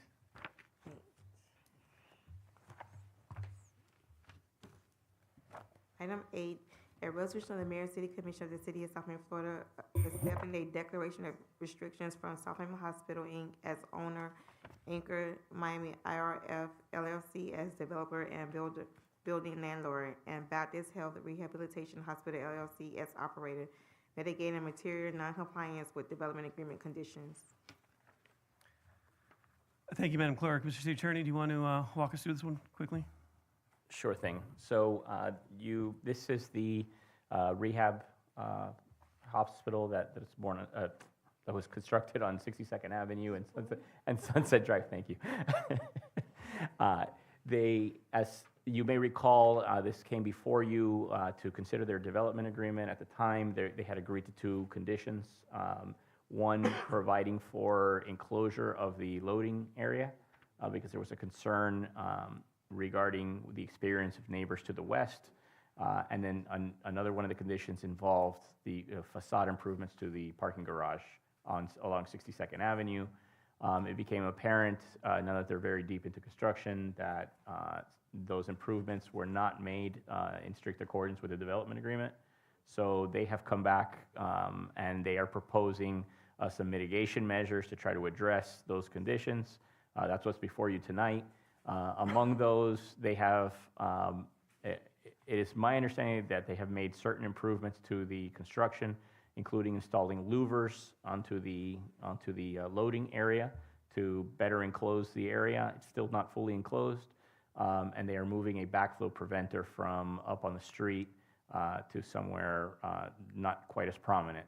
Now, the declaration of restrictions that you are considering this evening doesn't include those items. What it does include, however, are operational restrictions, limiting deliveries. Everything except emergency deliveries would be between 8 a.m. and 6 p.m. They would be limited to, that would be their use of that area. That includes solid waste, garbage pickup, or even specialized waste pickup. And then for the 62nd Avenue facade, they have a landscape proposal where they have a number of trees that they are installing along the facade of the garage facing 62nd Avenue. And they are, I believe they are 8 feet at installation. So that's what's before you this evening. That's what they're proposing. And they have proffered a declaration of restrictions to tie their hands to that.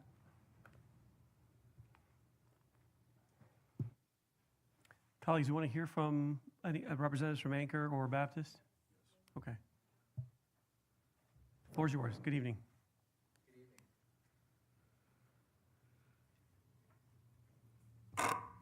Mayor, Commissioners, thank you for taking the time today, and thank you for taking the time to bring up your concerns regarding our project. It's always been our goal to meet and exceed the expectations set forth in the development agreement back from October of 2024. And so, again, thank you for taking the time to bring those concerns to light. So ultimately, we heard your concerns.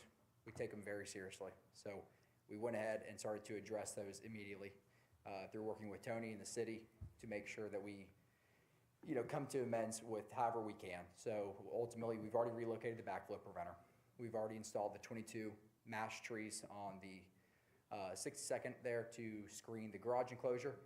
We've already released procurement of mechanical louvers, and we're actively working on, obviously, limiting operations and the loading enclosure. So again, thank you for taking the time to bring these concerns. Ultimately, our goal is to deliver a final product, a facility that you all are proud of, that the city is proud of, ultimately that serves this community. So thank you. Thank you. We can take, you want to have questions? Okay, please, you're recognized.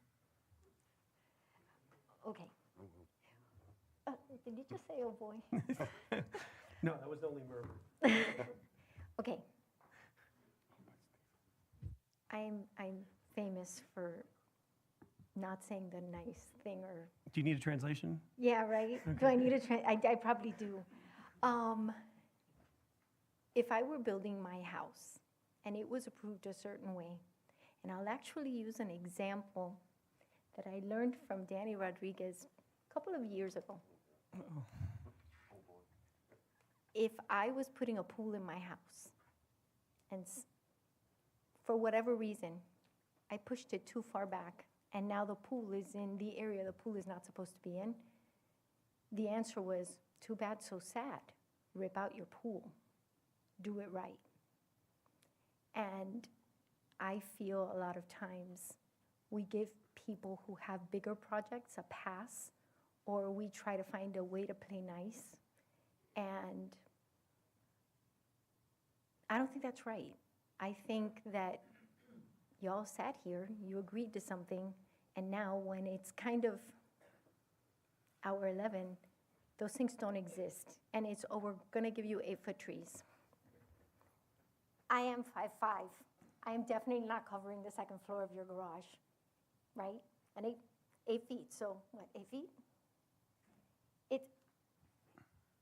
I feel like you're offering accommodations that while they sound really nice, the reality is none of those things do what the original agreement was, which was to shield the residents to the west of you from having to see, smell, hear garbage or anything else y'all were doing. That just simply, no matter how many pretty trees you put this side, that side, that's not gonna happen now. So that's the reality. We're at the point where that's not gonna happen. And with the trees on 62nd Avenue, totally not your thing, but there's trees across the street, right over there. They put them in, when we saw the tree study, they put them in, I wanna tell you, like 15 years ago. They're still the same size. And they're the same size because there's nowhere for them to grow, right? And so then I'm like, are we gonna run into the same thing in front of your parking where the tree, okay, it's 8 feet now from, dirt to the top of the tree. And in 10 years, it's gonna be 9 feet from dirt to the top of the tree, and I'll be dead before the tree covers the garage. So then, I think to myself, okay, so what could the nicer things be? What helps us who have now essentially been kind of scratched out of whatever the plan was? Because realistically, to say it nice, oh, it was an oversight. To not say it nice, hey, you know what? We got as far as we did, and too bad, so sad, South Miami, whatever it is that you requested.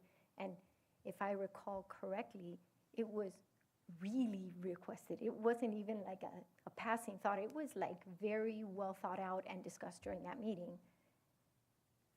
I'm probably not the person to say what would be the nice thing to do, because even if I try to say what the nice thing to do is, it probably is not gonna sound very nice. I'm like, okay, so you're our partner in a bunch of different things.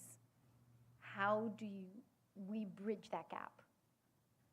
And maybe I'm not the person to think about how do we bridge that gap, because I've focused on kind of where the wheels fell off the bus. But if we have a great partnership, which I think that we most likely do, how do we find a way to kind of make this okay? And I'm kind of looking at you guys because maybe you have ideas on how that best works. So I'll just add a couple thoughts since I was incensed probably when I saw the condition. I was annoyed initially by the backflow preventer being put right at the corner of a very prominent intersection at a new building that I'm looking forward to inaugurating hopefully very soon. I'm grateful that you guys removed that. You've now put it up against the back column so it's not visible from the right of way. That was not a condition of any approval. But it did trigger me, and as I was driving by, triggered is probably the right word, I was driving by, bringing my son back from lacrosse practice, and saw the loading area lit up, and noticed that the roof was not enclosed. And so, did a pass by and pulled the conditions, watched the video, and yes, my vote was contingent upon those two items being incorporated. And so, we are where we are. They've not built in accordance. Baptist has been an exceptional community partner. I have tried to make peace with the fact that we are where we are by at least making sure that this declaration provides some operational limitations on when that loading dock is in operation, so it's not creating noise and an inconvenience to the neighbors, right, who are both there today, and neighbors that may be there in the future, since things are changing. I think the declaration with respect to that goal, which was a goal of having a fully enclosed loading dock, which I think is a requirement of the code,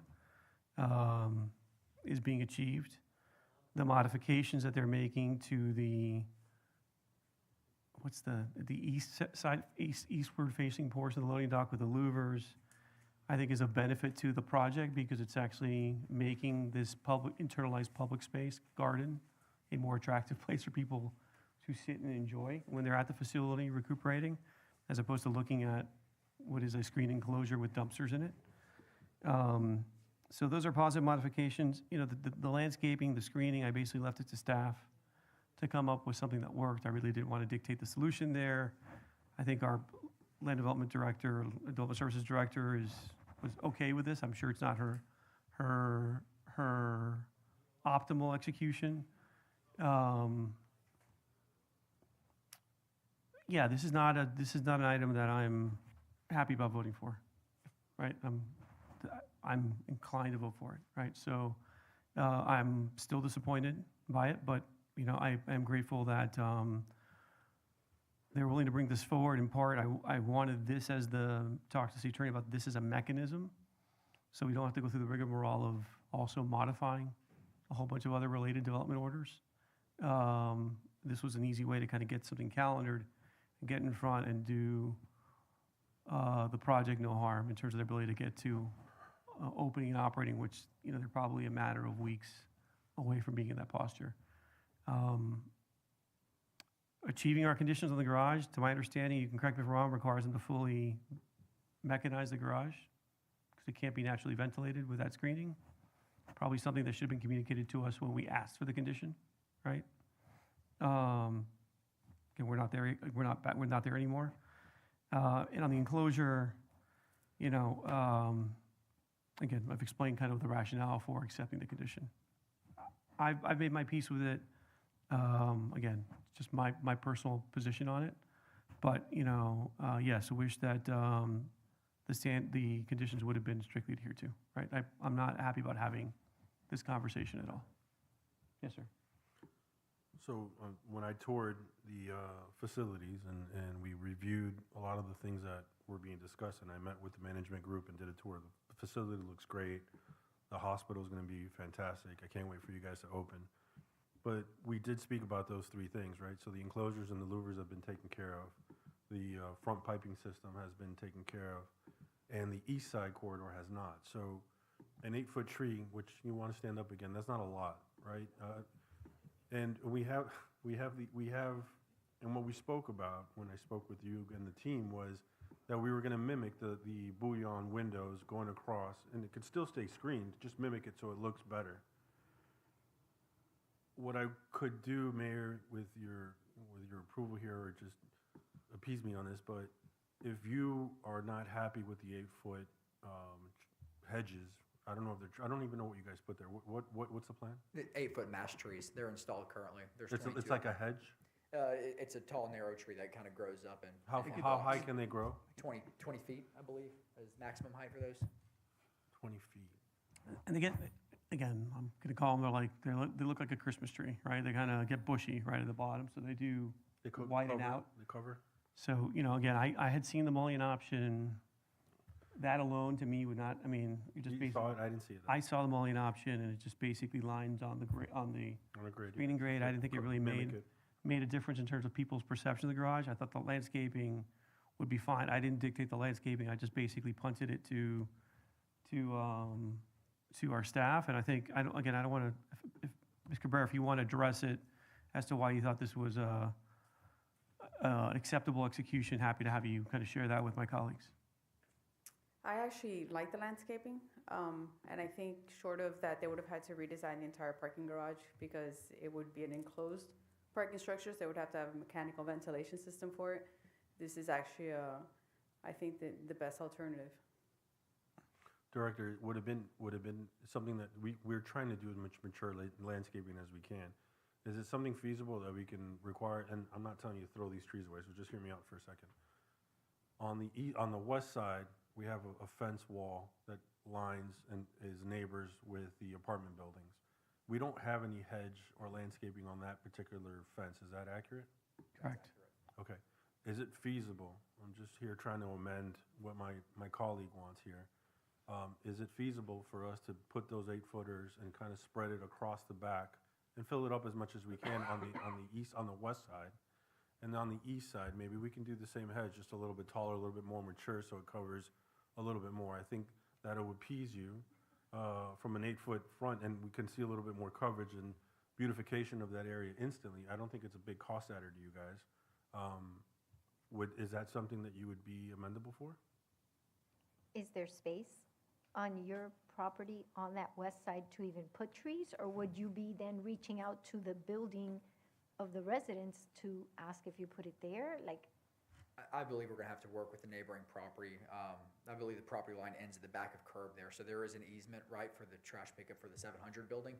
However, that backside of curb then belongs to the multifamily complex. And so we'd have to coordinate with them some sort of improvement and then maintenance agreement. Yeah, okay. I thought the easement was at least 5 feet or something like that, that you could fit something on there. I could take a look, but I don't believe so.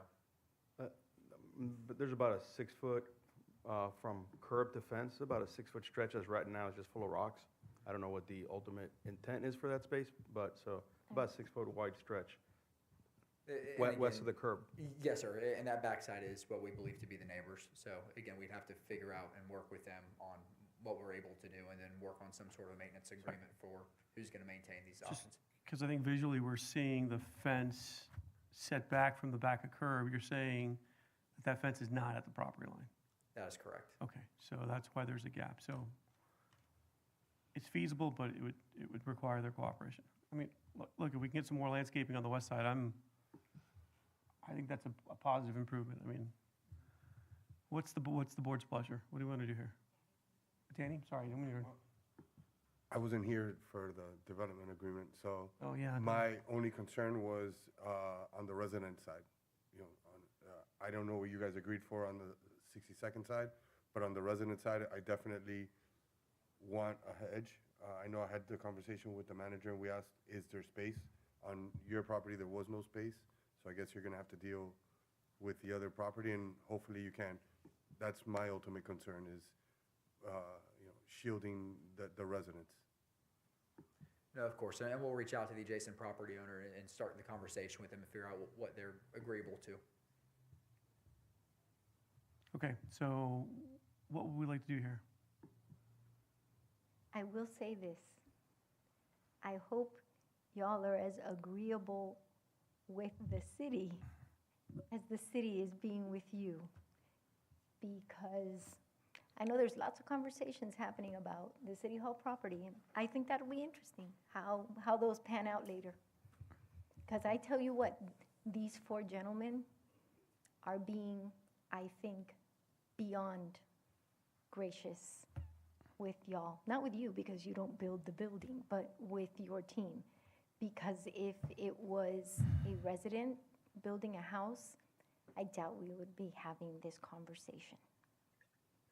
Okay, with respect to the item that's before us, is there a motion to adopt it with an amendment? And then would we like to get the city attorney's recommendation as to what that amendment would look like? That's Right. what I would motion. Okay. So, Mr. City Attorney, my concern about the request is not that it's not unreasonable, but is their ability to perform, right? Mhm. And so how can we style this so that it's, puts the onus on them to use, I mean, is it Best efforts. best efforts, commercial, commercial best efforts, or, Yeah, just best efforts. okay. I think that would be the. And what would be the time frame in which we would want to see that executed? Is it before CO or? Because how far are you guys from getting a TCO? Or do you have one already? We hope to have a TCO by next week and CO by the end of the month, so. Okay. So, okay. I was just gonna say, you could hold off on TCO. Yeah, I'm happy to issue a TCO, and then get this done before we issue the CO. That's reasonable. Yeah, okay. So what is your recommendation, sir? So we're looking at best efforts to work with the neighboring landowner to install a hedge along the west side.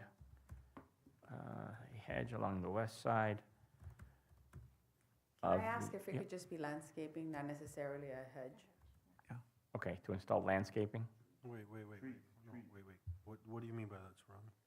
So, we lost a lot of tree canopy with this project, and there were conversations at a point of actually putting some trees in right-of-ways or even in the right-of-way of the adjacent property. So it really couldn't be done at the time. We looked at it, it just couldn't be done because of timing, but it may be able to be done now because it's not really affecting anything else. So if we could restore some canopy, I would love to see that happen. Perfect. I'm okay with it. So to install shade trees? Is that what we're looking at? If possible, I don't know if there's space, I don't want to. And our goal with the landscaping, whatever form it takes, would be to screen the loading dock and the west side of the garage. So that length, I don't know if that's the full run of the property or not, or a portion of it. What are we trying to, I just want to be clear, but what our goal is that we're trying to obscure. Those two elements, correct? I hadn't really thought about that. I was thinking about the whole side, but. Okay, so for the length of the western boundary of the property, it sounds like is the consensus here. Along the west boundary of the property, okay. Yeah, because if not, it's gonna look like broken teeth. It's gonna look like broken teeth, when you She ain't punch her broken somebody. teeth. She likes- Okay, So best efforts to work with neighboring landowner to install shade trees along the west boundary of the property prior to issuance of TCO. TCO. Okay. Mhm. CO, sorry, CO, sorry, I misspoke. Issuance of CO. It's been a long day. I still want It's to been be a long day, ribbon-cutting. sorry, I not wanna trying to be give anybody a heart attack. Although you can get excellent care at South Miami Hospital if you do have one, so, okay, Is so that intended to be a modification to the declaration of restrictions or a condition on this I think we acceptance? need to make it a modification to that, because there's gotta be a maintenance obligation on their part So as it's well. got to be agreed to. Is this agreeable Correct. to the Yes, sir, it developer? is. Thank you. Okay. All right. We're clear on what we're asking for? Yes, sir. Okay, so it's the installation and the maintenance along that western boundary? Okay. Yep. In addition to what's already in the proffer? And Okay. more mature trees on the east side, right? Do we want to specify a minimum height for the trees? 3 Lisas tall. 3 Lisas tall? Lisa's tall. Yeah, I just think if there's stuff already there, it's like, what are you gonna do, rip it out? 3 Lisas wide? It's gonna be like the Oompa Loompas, only Lisas. So you're okay leaving it? Yeah, I mean, at this point, we're gonna rip out what's there, just, we know that it's Oh, so minimum of 8 feet, is that what we're looking for? at least, well, it's already in. We can It- make it. No, contingent, no, it has that's to what's go on the 40 east feet side. In 2 months. We're talking about the west side. The west side? Look, the east side would, honestly, I don't know if the height personally matters that much. You're talking about how tall is the first story of the parking deck? 10 feet. Not even 10 feet, right? Yes, sir. So I would tell you, if we're going to go for size, I would, ask them to spend the effort on the west side to Yeah. protect the residents. Especially because the city attorney had searched it up, and these trees go 2 to 3 feet a year. Okay. They grow fast. They're fast-growing trees. Those are fast-growing trees. So, okay. They look like almost like a fern tree. Yeah, they do. They're like, I call them a Christmas tree. They've got, they seem to grow quickly and they grow wide. So I think they'll do a nice job of obscuring that frontage, but So we should focus our efforts on the west, On the which west is where side. it's really gonna Yeah. be an impactful. impact. Okay. So do we have a height at planting? Is 8 feet feasible?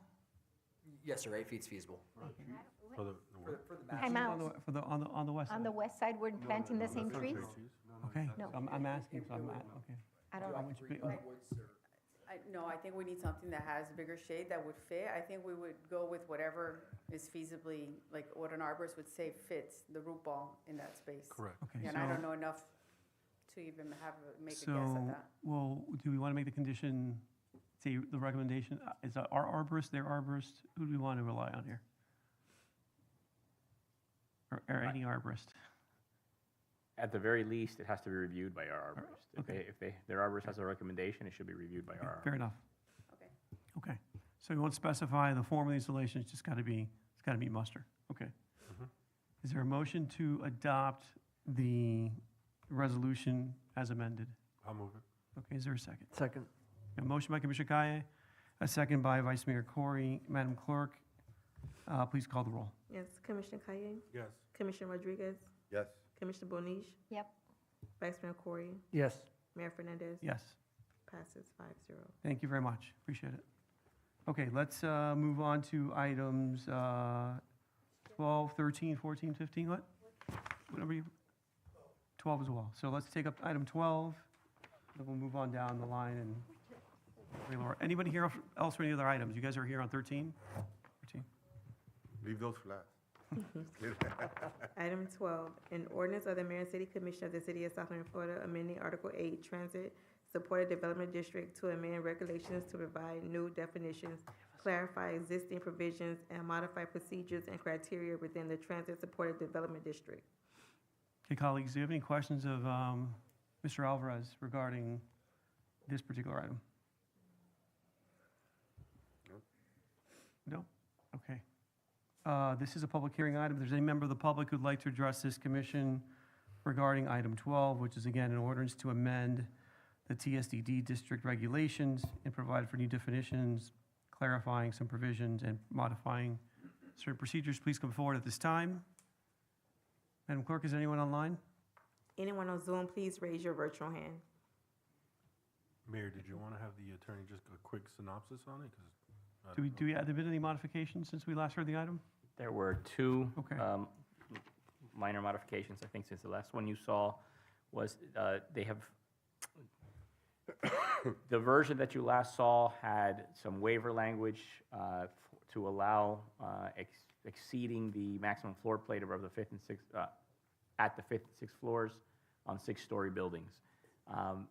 We were kind of unhappy about that, and there were some questions about that. The more we looked at it, the less we thought it was ready for prime time. So we have pulled that concept out of here. We have, however, we've provided one additional line for those 6-story buildings, only those 6-story buildings, to allow them to go to a maximum 30,000 square foot floor plate as opposed to 20, so that they can take advantage of the podium, since they don't have really a tower component. It stops at 30,000. There's no way to really, I guess they could conceivably increase it through a waiver process to 33,000. That's the max that it can go. And that's what Mr. Alvarez had kind of done the math on, and that seems to work. We would like to come back to you with a waiver proposal that is much more fleshed out and more ready later, at some later date. Colleagues, any concerns about the modification as presented? No? Okay. Okay, we opened up the public hearing. We saw no one come forward in the chamber or online, so we'll close the public hearing. Is there a motion or any further discussion on item 12? I'm good, so I'm good on this. So seeing no discussion, who'd like to move it? I'll move it. Is there a second? Second. A motion by Commissioner Kaye, a second by Vice Mayor Corey. Madam Clerk, please call the roll. Yes, Commissioner Bonish? Yes. Commissioner Rodriguez? Yes. Commissioner Kaye, Yes. Vice Mayor Corey, Yes. Mayor Fernandez. Yes. Item passes 5-0. Can you read item 13, please? Item 13, an ordinance of the Mayor and City Commission of the City of South Bend, Florida, amending Section 8.8 bonus allocations to amend regulations related to transfer, development rights, and payments in lieu of in-kind public benefits within the Transit Supported Development District. Thank you, Madam Clerk. City Attorney, do you want to walk us through any changes? Yeah, only one minor change. Last time, there was the discussion about the cost deposit for projects because the actual TDRs would not be submitted to the building department until before issuance of the building permit. There's a whole review process that happens before, so we had built in this concept of a cost deposit. After looking at it a few times, it was a blank in your last version that you saw. We filled that in with 3% because we already charge an upfront fee of 30% of the building permit fee.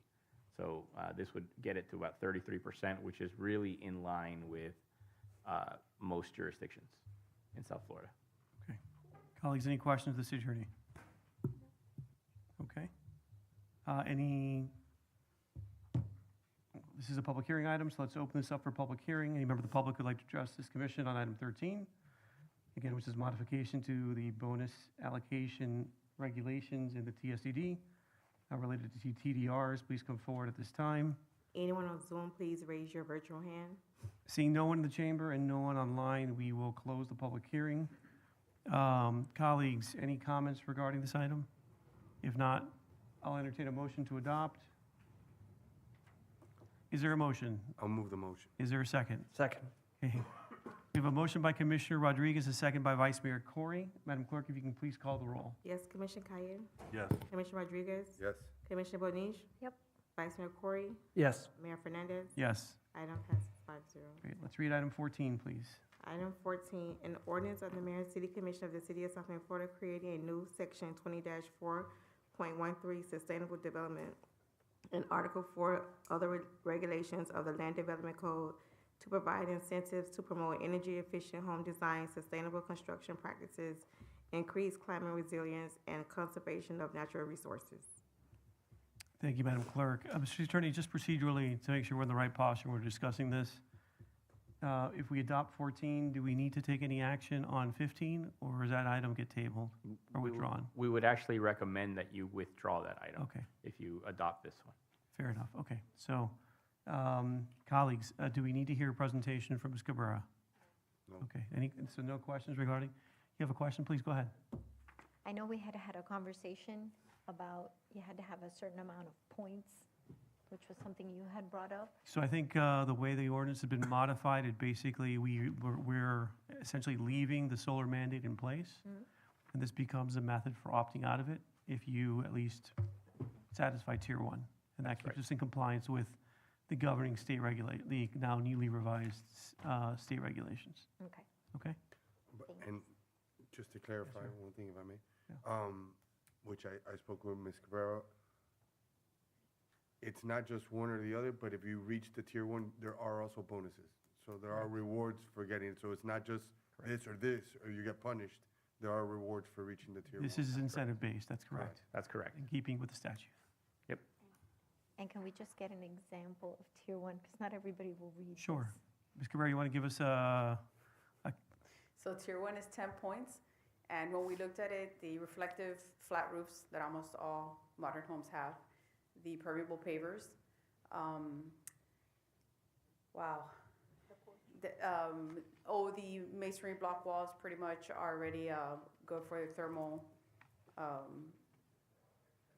insulating, and that's pretty much it. I mean, we could pretty much get them there. The things that are difficult to get is the operable windows on opposing sides. That's not one that we saw very often, which I hope it would get.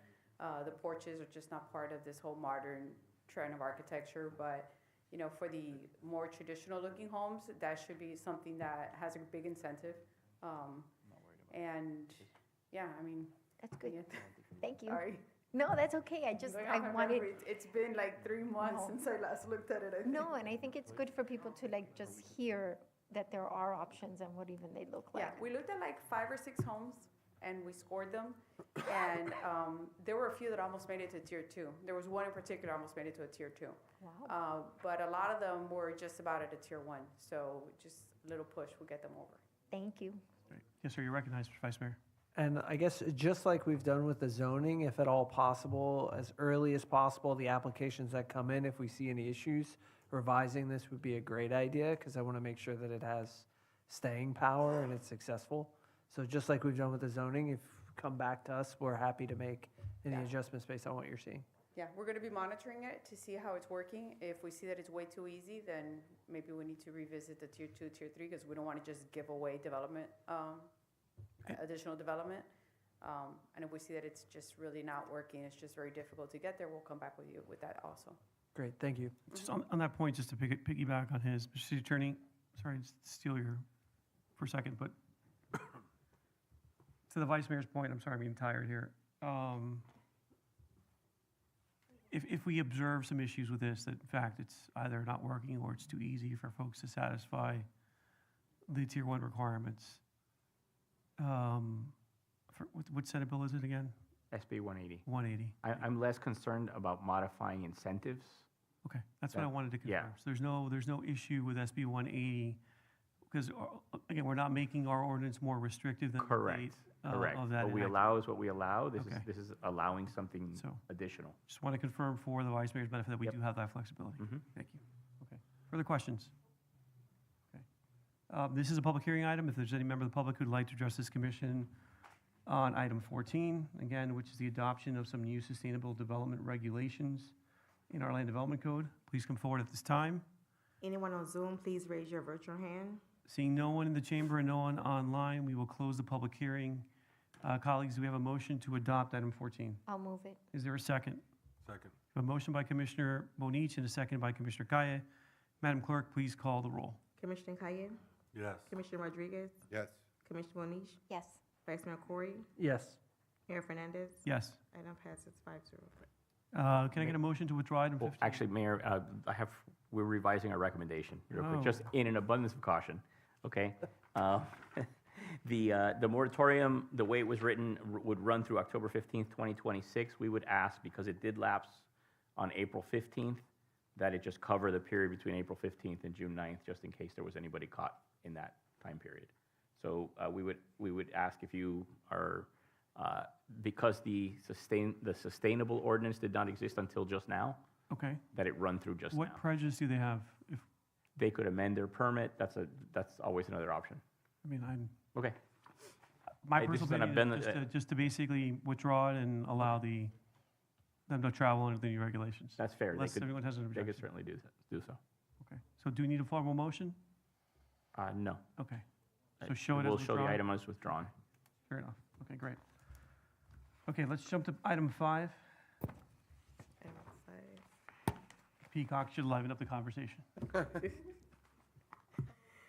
Item 5, a resolution of the Mayor and City Commission of the City of South Miami, Florida, urging Miami-Dade County to re-examine existing protections for peafowl, peacocks, non-native and invasive species, supporting countywide peafowl mitigation and population management efforts, and requesting regional coordination among South Miami-Dade municipalities, including the City of South Miami, City of Pinecrest, City of Coral Gables, and City of Miami.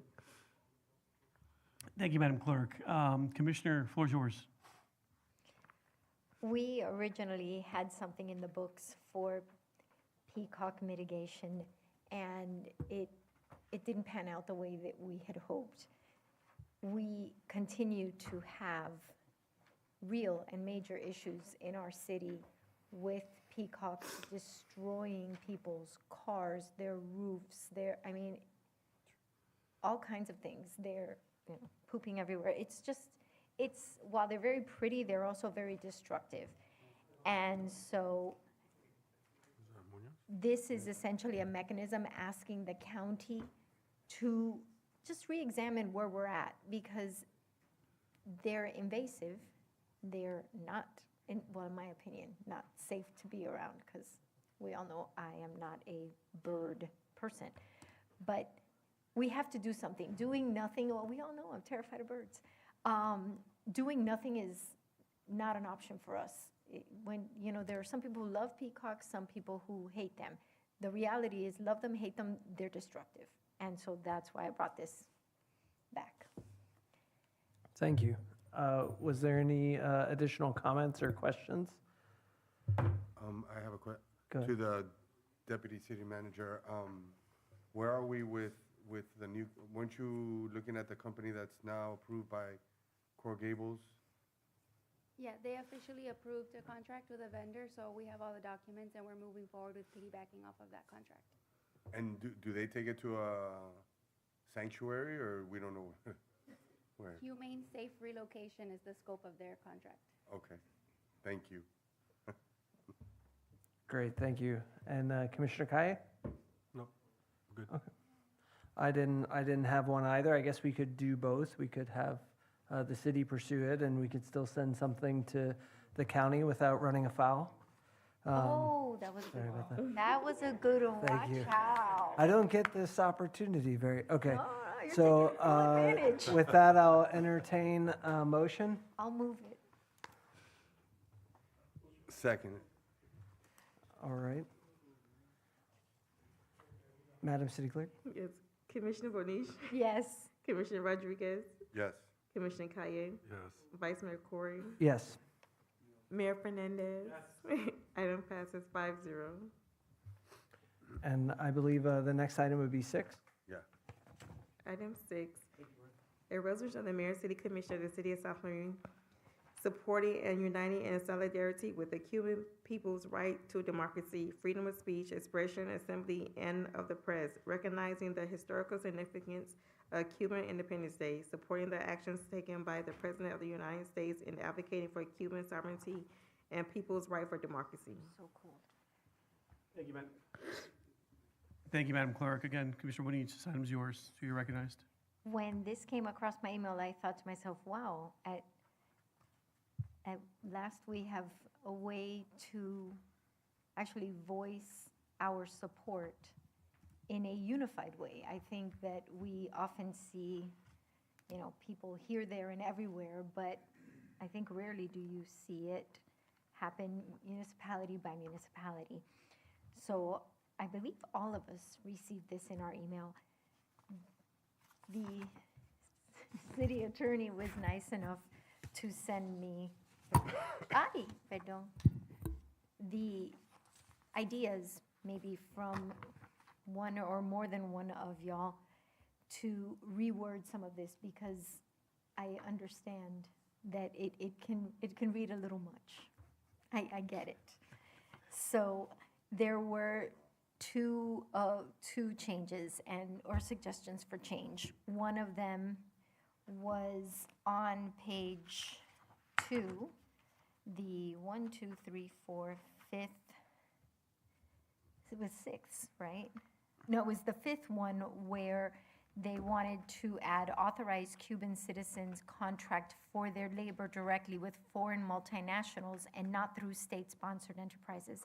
And I understand where that comes from. You know, for anybody who's been paying attention, the Castros essentially own a company that outsources the unwilling citizens of the island of Cuba to do labor in other countries around the world. And they do not see that money. That money actually goes to this corporation, and that corporation is the Castro family. So not even the island of Cuba benefits from it. It is a private benefit.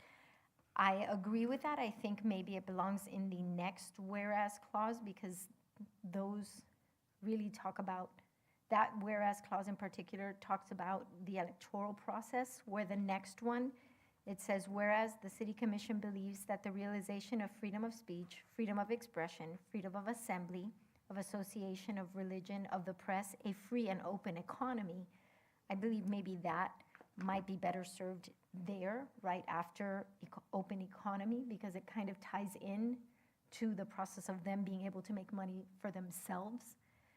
If whoever wrote that or any one of you have a better idea of where you think it would work? No, I mean, I suggest that to the city attorney as a modification for us to consider. I want to support the item. I had a little heartburn about a couple of the statements in some of the recitals.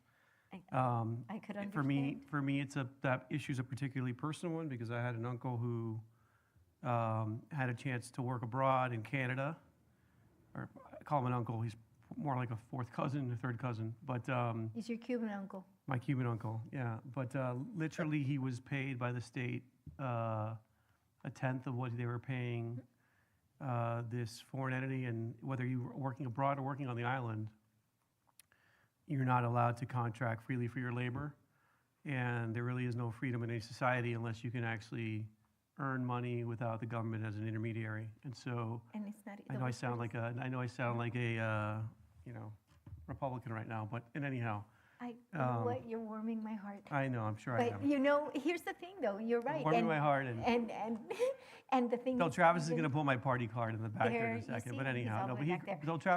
Bill Travis even agrees with me on this point. So No, and the worst part is that not only you say, you know, the government of Cuba is benefiting from You know, it's a labor. profit center They're for- oppressed, and then on top of that, the people benefiting from this are directly their oppressors. So I suggested it being amended in a particular recital. I'm open to having it included wherever you or the city attorney thinks it reads most artfully.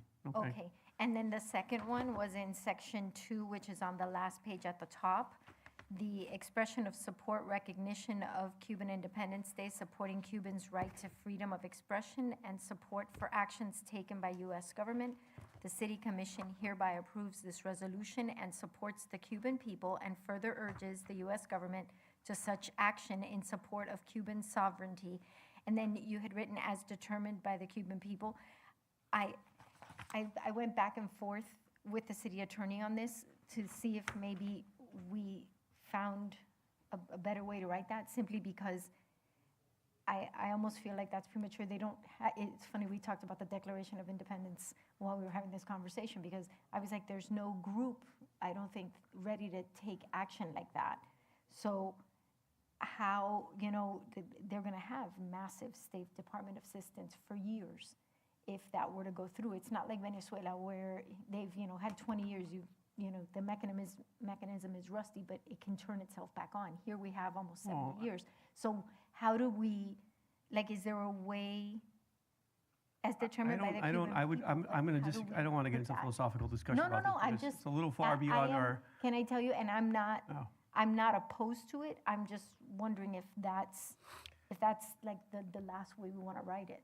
Yeah, the reason I included the statement that way is because, you know, I certainly have no love lost for Nicolas Maduro, but I don't think if I spoke to my long deceased Cuban nationalist grandfather, you know, Miguel San Pedro, and he were commenting on what happened in Venezuela, he'd be more upset about that happening in Cuba. And this is a man who spent every one of his 59 years leading protests on streets here and organizing labor strikes to support, you know, Cuban sovereignty and independence.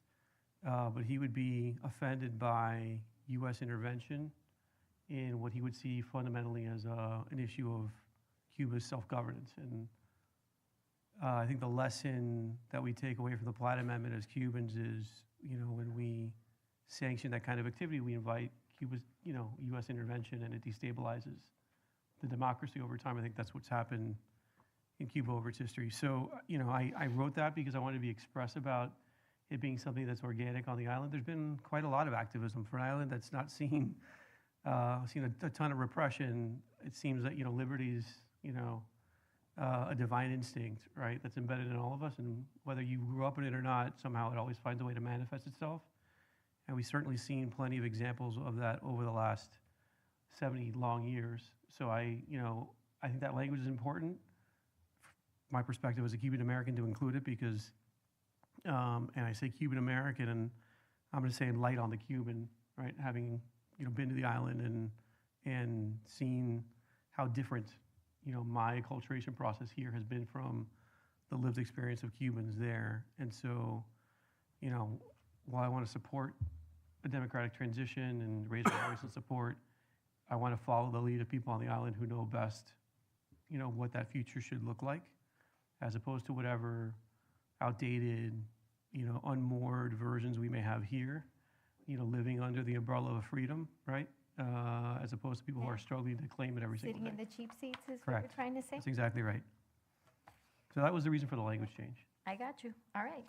And I did have one other modification, which Where? to me is particularly important because I think this should be a neutral political statement from us about freedom and supporting a democratic transition anywhere. And that was the recital that reads currently as recognizing and supporting the actions of Wait, where are you? Taken by. taken by the President of the United States, right? Where, but yeah, but That's, where? I think it's recital 13, if I'm Oh. remembering from memory. Yeah. I had suggested some alternate language that basically was a statement about policy and values as opposed to necessarily applauding Congress or a president or any particular leader for whatever actions they've taken in support. It's here, yeah, I didn't. Oh, you did? Okay. I didn't have any issues with anything. I just said that one sentence, I think, belonged in the next one. That's fine, then I'm golden. Yeah. Okay, thank I you. was like, wait, there's more? Commissioner, thank you for bringing it in, and thank you for considering the modifications. Of course. Okay. I think we speak, especially on something like this, we need to speak with one voice.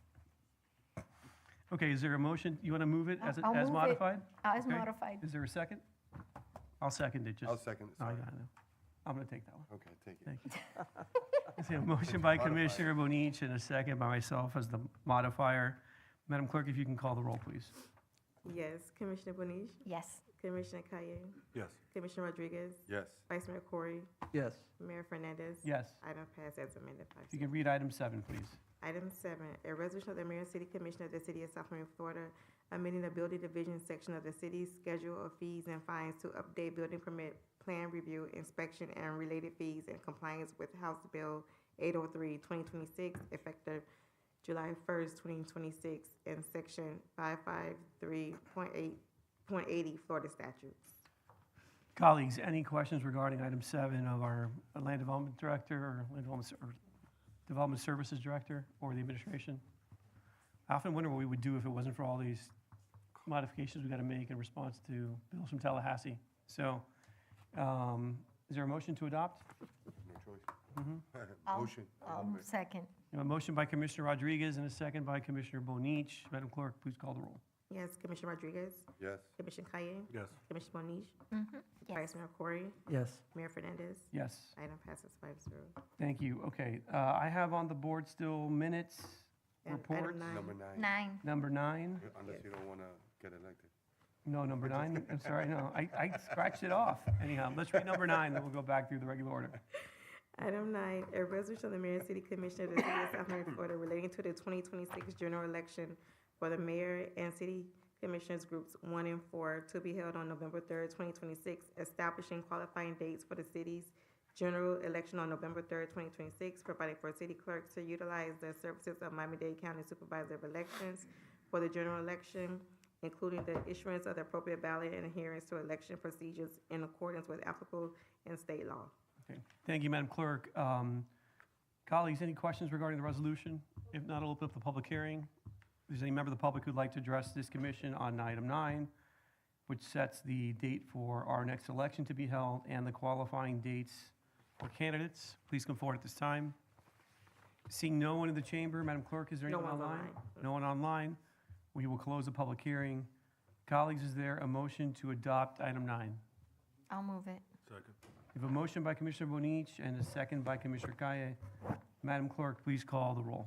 Commissioner Kaye, Yes. Commissioner Rodriguez, Yes. Commissioner Bonich, Yes. Vice Mayor Corey, Yes. Mayor Fernandez. Yes. Item passes 5-0. Is there a motion to adopt the minutes of May 19, 2026? I'll move.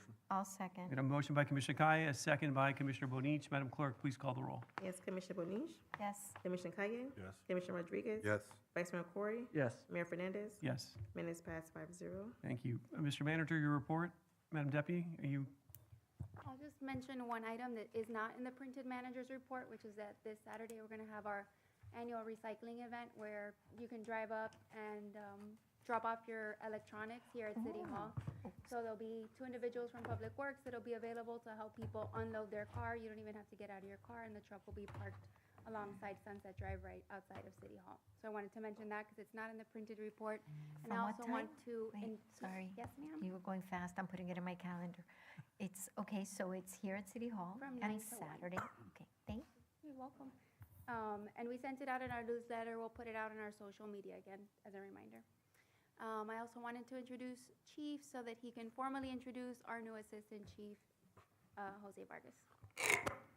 Good evening, Mayor, Vice Mayor, Commissioners, and citizens of South Miami. It is my honor and privilege to introduce and formally present our new Assistant Chief of Police, Dr. Jose M. Vargas. Following a comprehensive national executive search. Wait. We have another doctor now? Sorry, doctor, we've Holy- already got. Wow, this is going to be insufferable to come to the work of this government. I know, it's going to be like doctor. Everyone gets that one. Yeah. Following the comprehensive national executive search, Assistant Chief Vargas emerged as a clear choice to help lead South Miami Police Department. His selection reflects an exceptional combination of executive leadership, operational expertise, and academic achievement, and an unwavering commitment to public service. Assistant Chief Vargas brings nearly 3 decades of distinguished law enforcement experience from the Miramar Police Department, where he most recently served as the interim chief of police prior to his retirement. Throughout his career, he has earned a reputation as a thoughtful, innovative leader whose values accountability, organizational excellence, and professional development and strong community partnerships. His experience spans the full spectrum of modern policing, from operational leadership and strategic planning to fostering trust and collaboration with the communities he serves. His educational accomplishments are equally impressive. Dr. Vargas holds a doctorate of education in organizational learning and leadership, a master's in public administration, and a Bachelor of Arts in criminology. He is also a graduate of some of the nation's most prestigious executive leadership programs, including the FBI National Academy, the Harvard Kennedy School of Executive Education program, and the Southern Police Institute's Command and Development program. What impressed me the most throughout this process was not only his extensive experience and credentials, but also his vision for the future of policing, one that embraces innovation, develops people, strengthens community relationships, and upholds the highest standards of professionalism and integrity. The city of South Miami is fortunate to welcome a leader of Assistant Chief Vargas's caliber. I'm confident that his experience, his character, and a commitment to excellence will serve our department, our city, and our residents exceptionally well. A ceremonial swearing in will be held on June 16, 2026. However, please join me in welcoming Assistant Chief Jose M. Vargas to the South Miami Police Department in the city of South Miami.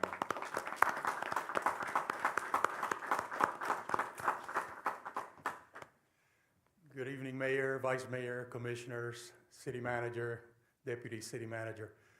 It's truly an honor to have been chosen and selected for this position. The warm welcome I've received from staff speaks volumes about, the quality of people that you have working here. Everyone's been so welcoming, from the men and women at the police department to the directors, city staff, professionals. The expertise and professionalism speaks volumes. I'm honored to be here, to have been chosen. And, I want to thank the residents as well for allowing me to serve them at this capacity. And I look forward to many years of contributions to an already great city with amazing history and legacy. So thank you very much for having me. Thank you. I have a question. Yes, Since, sir.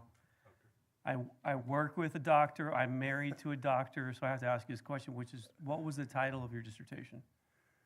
So it was a capstone, and it was on. It was a capstone? Yeah, it was a capstone project, and it was on the effects of police monitoring on reducing juvenile recidivism and burglaries. Okay, that's actually understandable, so thank you. Okay. Any further questions? Yeah. So are you, doctor, friends with our doctor? I am now. There you go, see? Well, technically, one doctor chose the other doctor. Yes, there you go. And as long as you're innovative, policing doesn't include non-manned police cars that should be delivering pizzas. I'm all for innovation and new technology. And, I gotta say, I was very impressed also coming into a police department where the chief's just been recognized for Chief of the Year Leadership Award. And the gentleman that I'm replacing, God bless him, 36 plus years, just inducted into the Law Enforcement Hall of Fame. My brag is I was voted best hair when I was a young officer for my squad. So There you go. Still have a good head of hair, so congrats. it does speak, it gives testament that 36 years here, and it's not just a city of pleasant living, but also pleasant working. So I look forward to an amazing career and giving many great contributions to the city. Mr. Manager, you're recognized. Mr. Mayor, thank you. I just, point of personal privilege, I'll overlook the hair thing, but we're Chip, incredibly. I can't imagine you with hair, honestly, so. You just go to my office, there's one picture that has. No, it. that picture, I can't believe it's Yeah, real. it's real, no AI. It's AI. No, I certainly want to, echo some of the comments that the chief made. We're certainly lucky to have somebody of Chief Vargas' pedigree, and, it runs deep in the family. His brother is a police chief at Pembroke Pines, and he feels he had a role in mentoring his brother, and he continues to take that on from a mentoring standpoint, which is going to be very important to this department, given the youth movement that we have as it relates to, the positions that are being filled. So somebody that has done and been and walked the talk, and we're fortunate to have his experience here. So I appreciate you taking an interest, and we're fortunate and certainly welcome to City of South Miami. Thank you, sir. Further comments? No? Welcome aboard. Good luck. you. Big shoes to fill, but Yes, sir. we're sure you do a good job. Thank So you so Thank you. much. Okay, thank you.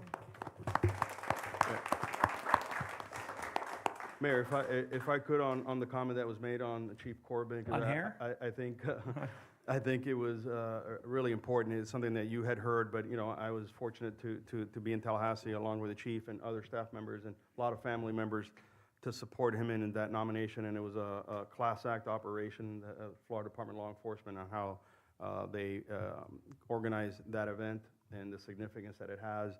Prominent location within the Capitol lobby, with his picture there, and to have somebody from our own organization be recognized at that level. Second person, Chief Landa, also was been inducted in the Hall of Fame, but, Larry was a 38-year career person. So if you go to the Capitol, you see his ugly mug in the lobby. But I can tell you that it was incredibly powerful to see the show of support for him. Chief Perry, who was his chief that hired him, actually took the trip up there. Yeah, and so it was really neat to see both the chief that hired him and the chief that made him assistant chief be part of that ceremony. So I was glad to represent the city on our behalf, but certainly a great recognition and testament to people like Chief Corbin that serve our citizens every day. Thank you, sir. I do have one question on the report. I'm sorry to even ask it, I forgot. What exactly are we doing at Murray Park with the resodding? I thought we'd resodded the field previously, and now that I'm actually going to the gym, I saw that recently. and saw Murray the Park? report. Yes, sir. Yeah, the installation of that grass, it took a beating. I think that probably the maintenance was not, up to par. I will tell you that, unfortunately, with the type of use that those areas receive, it's just very difficult to maintain that. But certainly, A.D. Tyson and I had spoken about it. There was some seeding and fertilizing and just a more intentional approach to that, and it just requires that type of maintenance. So that took place, but I can tell you that it's always a challenge for an area that has an intensive use from a daily standpoint, being PE with the school to football and so forth. So we hope to have a better handle on that. Again, I just, thank you for reminding me, and I'll recognize you right now, I'm sorry, ma'am. I know we passed the item for SOMI on the one-year basis, and it's just something for us to keep in mind as we try to think about cost recovery. Again, I'm not trying to, I don't want to make a profit on a school, but just want to make sure that we're have a number that's fair and allows us to kind of keep a facility up to par, right? So kids actually have a good place to play and recreate. Yes, you're recognized. I think I was actually at the pool the other day, and I was looking at the field. We've got to make sure that when we do these things, that we drop, and I want to say it's sand, but I'm probably thinking it wrong. The grass gets all these divots, and if we don't put that filling sand, maybe that's not what it's called. Oh, there you go. Yeah, if we don't keep that a consistent thing that we do, we're gonna see people like bending ankles and falling and all of that. So I think while we do have to stay on top of regular minutes, I think that is key. Thank you. Okay, moving on. Mr. City Attorney, your report, please. Nothing to report. Okay, thank you. Okay. Did we take action on N1? No? Nope. Does it require formal appointment, or is it just, you just need to read in the record? I could just read into record. Please, if you can, then. And when Michael Outland has been appointed by Commissioner Kaya to the Town Center Advisory Board as per City Charter, Article 2, Section 88, for a 2-year term ending June 9, 2028. Thank you, Madam Clerk. Okay, colleagues, we've got the final report from the Charter Review Commission that we convened to talk about. There's a lot in there. If I could just offer some observations and see if there's some consensus, maybe we can narrow the list to a subset, because I don't know that all of us want to put all 14 items on the ballot this year. And I don't know if there's any way to do it in a consolidated fashion if we got to, City Attorney, is there one way to kind of adopt a document or as a single item, or do we have to take these in? If we presented it as a rewrite, we could do it all in one shot. However, The work product, is the work product there to support that right now, or not? I don't think so. Okay. Okay. Yeah.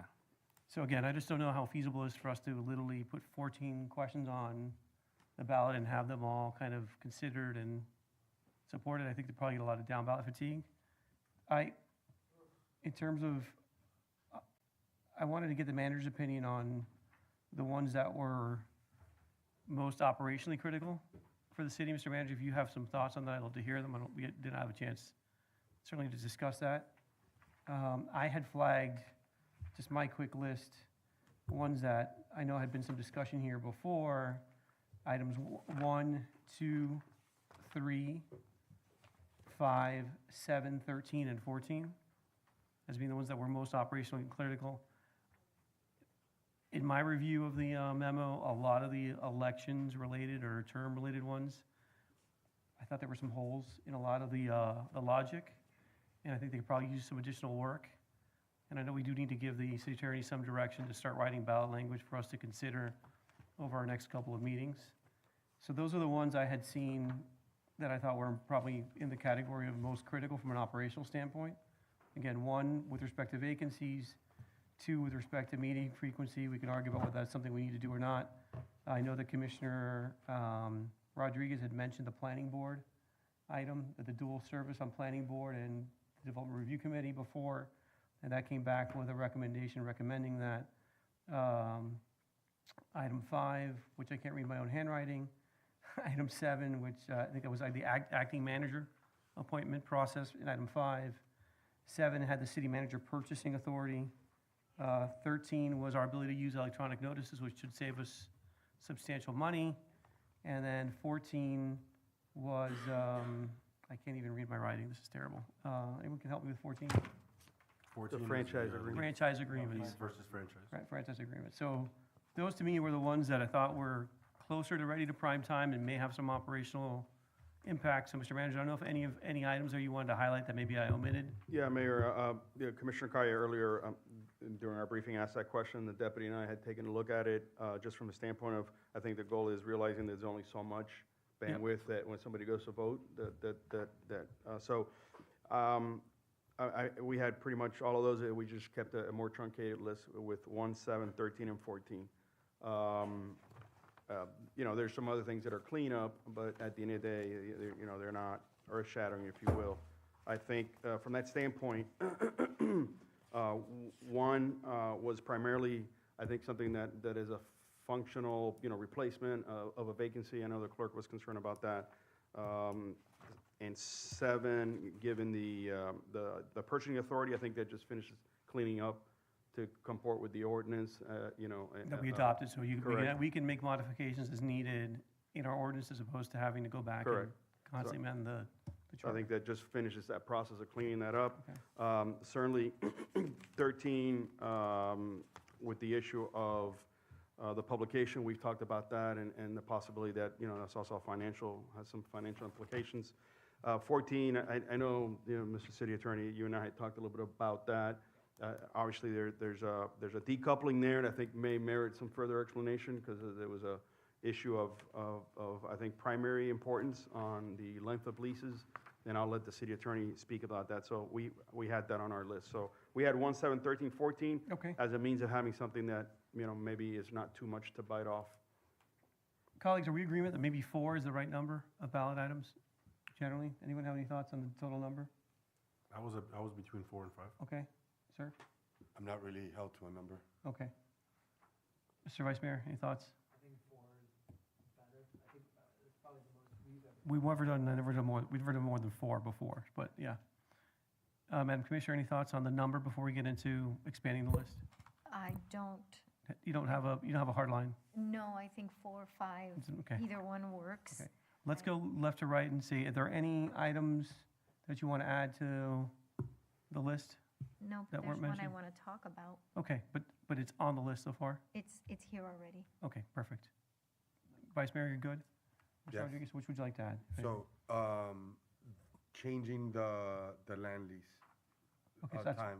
14. That's so 14? Oh. 14, okay. The franchise? Oh. Franchise, yes. I'll explain it whenever it's time. That point, okay. Yeah. I just want to make sure we've got a list of the things we want to focus on. Commissioner Kaye? Nope. We're good? Okay, so let's go through the left to right again. Ladies first. Which one would you like to discuss first? Amendment 10. Oh, okay, that's not what I had on my list. Okay, now what is number 10? Sorry, Primary that's why I said I election just had one that I wanted to talk about. Got it. I was trying to add it so we knew what we wanted to talk about. Okay, we'll add 10. Let's go there. Yep. Do you want me to talk Go. about it? Please, right yeah, now? yeah. No, Okay. you're recognized. Yeah. This puts in place primary election procedures. Maybe I'm misreading this, but I'm like, I thought that the way that it runs is everybody runs and whoever wins, wins, right? And now we're saying we want to add a layer to this. So I think what this is designed, as I read it, what it does is puts us on the August primary as opposed to a November election, which generally has lower turnout. But it puts us on both. So what I thought was absurd and why I thought it was one of the ones I think was ready to be discussed or considered is because let's assume you've got 3 candidates in the race. Let's assume I ran for mayor and I won with 80% of the vote. The way this is drafted would require me to run in November again, right? So I don't know what the logic was. I talked very briefly with my appointee about it. I wanted to kind of review the record and kind of understand what the discussion was to get to this recommendation. But as it was drafted, it just didn't intuitively make sense to me. And all the folks that are on that committee are bright people. So I thought they would have, why would they advance something with this recommendation with what seems to be an obvious flaw? So that's why I didn't put it in the list of issues I thought were ready for Yeah, prime no, I time don't today. think it's ready. Okay. That's where I'm like, Yeah, that's why I didn't include it in my list for that reason. Any other comments on that? Anyone want to discuss that first? Boy, I keep hitting this thing. And then the other one, if we decided to go with 5, which is just such an easy one, is the Amendment 2. If we decide to go with 5 items on the ballot instead of 4. Sure. That one is just an easy. Sure, I think it's an easy cleanup, a so. layup. So again, I think really the goal I have on the list, okay, the manager said 1, 7, 13, and 14. Do you want to talk about the franchise one since that's the most complicated Sure. of the ones that we have potentially, Mr. City Attorney? So as I read the item, it didn't really, the recommendation did not necessarily decouple. It defined franchise, correct? Yes, I think we could have done a better job at explaining it. Let me start there. Because the feedback I got from my appointee who I talked to was Yes. that the committee wanted to keep leases to not longer than 50 years. But they didn't want to distinguish between leases and franchise They agreements. did want to distinguish between Yes. them. Okay. Yes, but they That's did. why I was confused. Yeah, my understanding is, again, I don't Yep. want to speak for the whole board, but Right. Manny Chico, who I appointed, who I kind of debriefed with, said the discussion essentially was franchises are distinct, they're a privilege, Mhm. right? Right, they should be for a shorter term. Leases obviously confer rights in the realty or real property. They saw a distinction as a board, but notwithstanding the distinction, they didn't want to allow leases to go beyond 50 years without going to the ballot. Okay, that's not what this says. That's not what this says. Correct, But- correct. This, Yeah, go ahead, yeah. Yeah, so just, I wanted to clarify that part of it. Okay, why don't you explain what you understand the language to Sure, read? Yeah. sure. What we did with this was decouple franchises from leases. So this provision that you're looking at right here would only deal with franchises. Oh, that's, okay. Leases would be governed by another portion, another section in the, I think in Article 2, which requires 4 votes, an ordinance, and the notice that comes along with adopting an ordinance, which is standard. It would not be subject to these other restrictions under what we have proposed at this point based on what we understood the direction to be. So if we could make that clear, obviously in a ballot question, we would clarify that, certainly. This is not a ballot question, this is just the draft amendment. If that's the direction you want to go, we could go down that direction, or we could, do something more overt even. So to understand the effect of this, you're saying we have to read the Section 4 modifications concurrently with what other section of the charter? With Article 2, there's a reference to it in your on page 18 of 19. Yep. In your packet. Okay. It is Article 2, Section 6, ordinances, and Article 2, Section 6D, which requires 4 affirmative votes of the commission. Okay, got it. I'm Okay, so with that's, that. We just got to work on the verbiage. okay, so that just, again, so that's the process section of the charter. Correct. That it deals with vote thresholds for. Correct. There would different not be a separate section on leases. items. Okay, so there's no, okay, got it, okay. Understood. Okay, colleagues, are we clear on what the effect of the draft change is? Okay. I am. Any comments, questions here? I mean, yeah, so what I was going for is the land leases, kind of like what we did with City Hall. Instead of having to go for each land from 50 to 99, I think we should all land leases should just go to 99. Well, doing this way, we'll have no limitation. Correct. Yeah, but this is, you just said it, franchises and leases are separate. Correct. And this 50-year term is Would really only only go- applicable to franchises. So leases would then, Leases would be separate and would not have any limitation. So, yeah, so leases, do we have to go to ballot? Sorry, do we have to go to no, ballot? No, basically, we have to we just- have to go to ballot for this For approval. this, but not for leases? You would not have to go in the future to extend the lease term. Okay, that's all I was saying. I just thought it was ridiculous to have to go to Okay, ballot everything. fair enough. Any further conversation or thoughts on this? Okay, so this one that we want to put among the 4 or 5? Yeah, that's number 1 for me. Okay, Yeah. That's okay. number one. So let's put that on the list of items, Okay. okay? One question, do you want to retain the 50-year term for franchises? The maximum term for franchises? I mean, it seems long for a Seems- franchise yeah, it agreement. does. I mean, it's the only thing I mean, What is typical? Yeah. What is, it's 15 years for a maximum? 10 years, 15 years? Do we have any leases that are 50 years? Not leases. I'm sorry. Franchises. Franchises that are 50? Franchise agreements. Not land leases that we have. Is there any franchise? Utility agreements with, what was the last gas franchise that we did? Like 10 years, maybe? Yeah, so,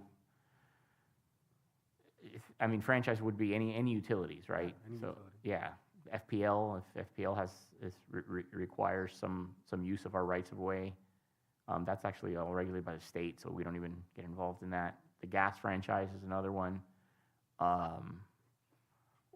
any telecoms, Telecom, water and sewer.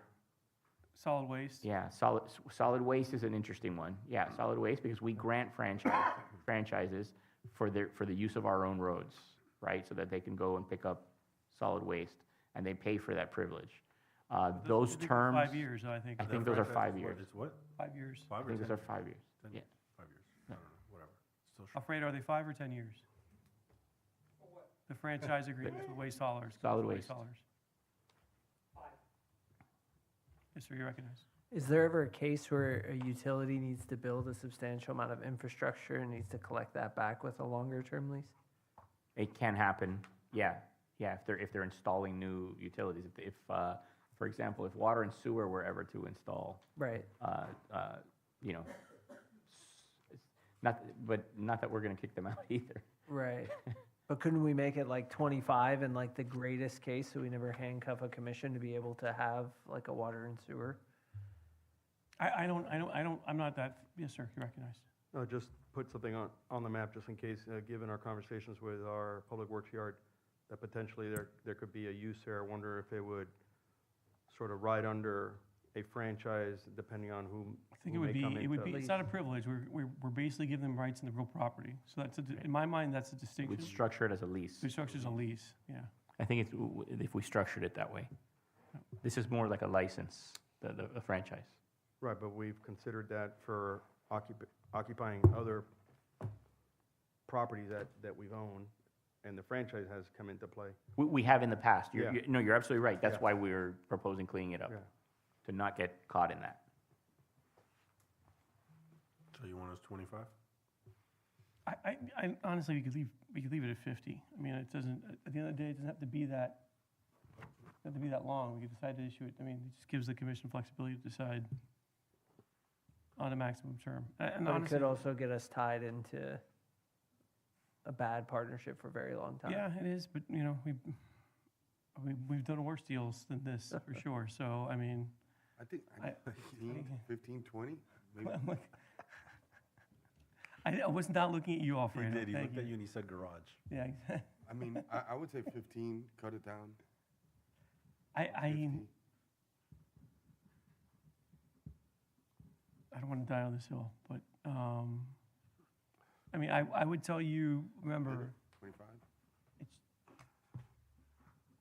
Just seems like such a long time for. it is a long time. I would never vote for a franchise agreement that's 50 years. Correct. But I don't want to limit the ability for someone to do a 50-year franchise agreement, right? Because, Well, they can come back and extend it to 50 years on a referendum if they want to. yeah, but you and I know how difficult that is. So, I mean, whatever the board wants to do. I'm not, it's not my,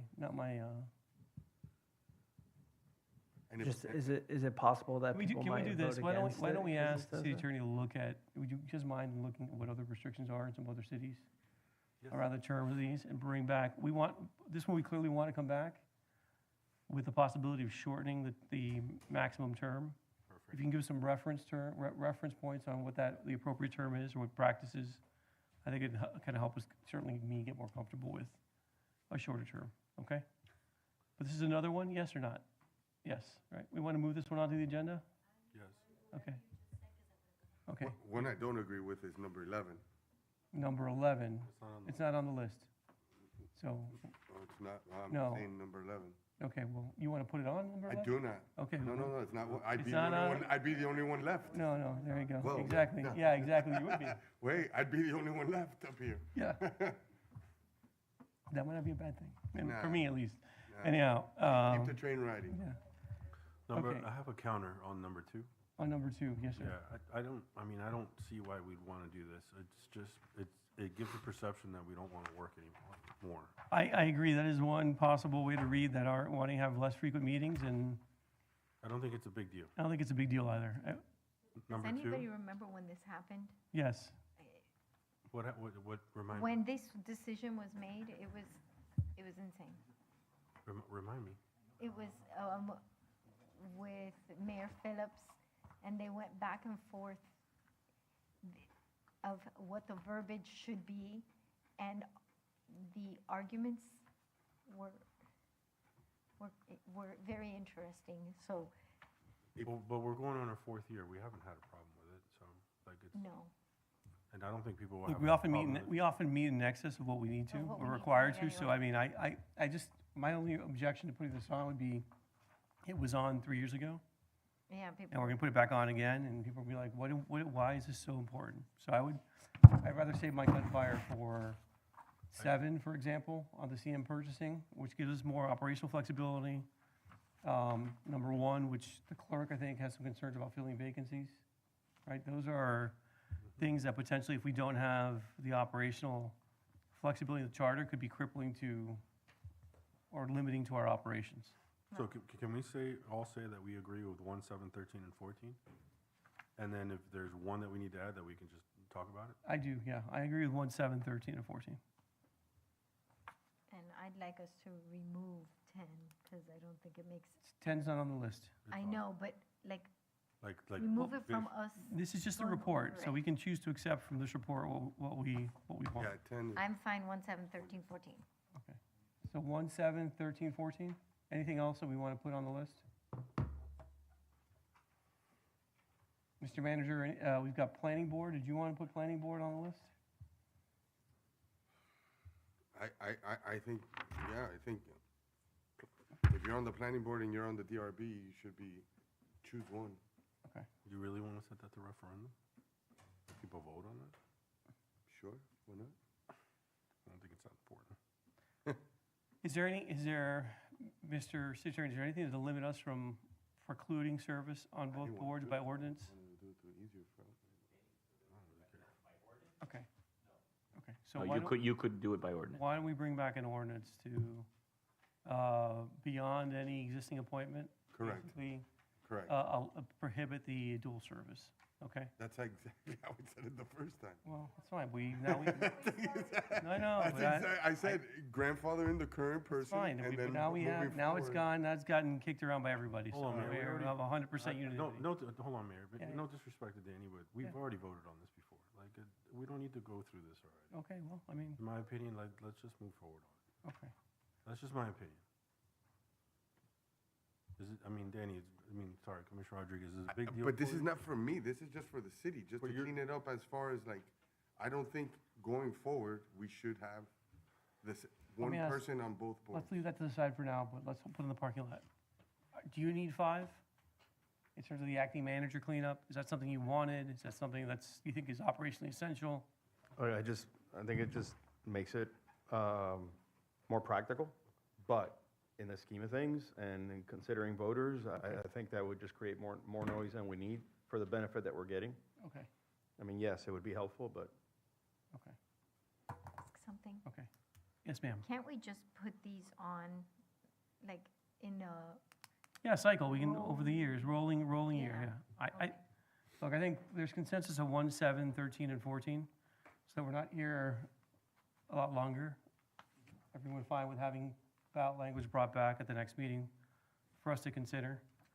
And then we can each have individual conversations with the city attorney about other items that we may want to bring back with modifications or not discuss this at all any further. Okay? You need a vote?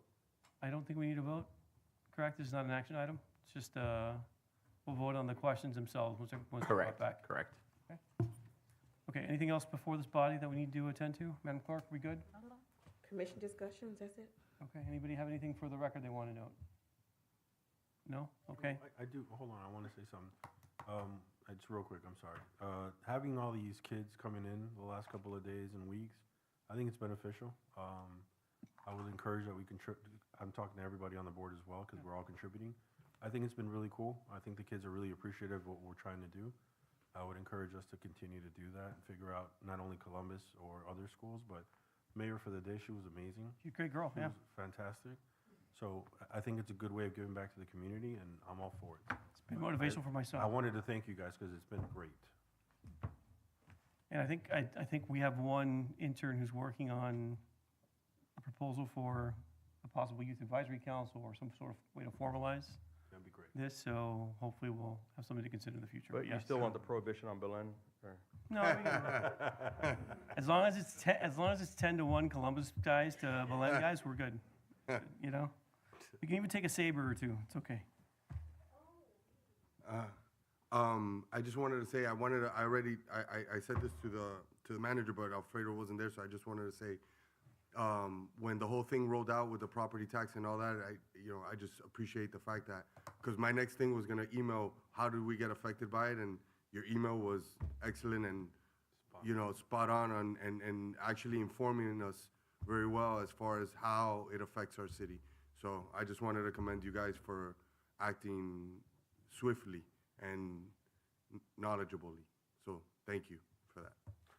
Mayor, to add to that, is that something that we want to encourage our staff to do, really start pointing to the importance of what our taxes do? Maybe a marketing campaign, he already left. Marketing campaign, start emphasizing what the actual tax dollars are being used for, like just maybe a campaign, I don't know. Yeah, and I think we. What do you think? We certainly, I think one really interesting fact, I badgered Alfredo quite a bit this week, beginning on Tuesday, so thank you for your patience. But one really interesting fact that I took away from the analysis that he put together that when you look at our growth rate year over year from 2009 to 22, our city budget grew at less than 1% a year. That's for all the bunk we hear, because I can't think of there's a strong word I want to use. Yeah. We hear about governments being wasteful. This has not been one of them.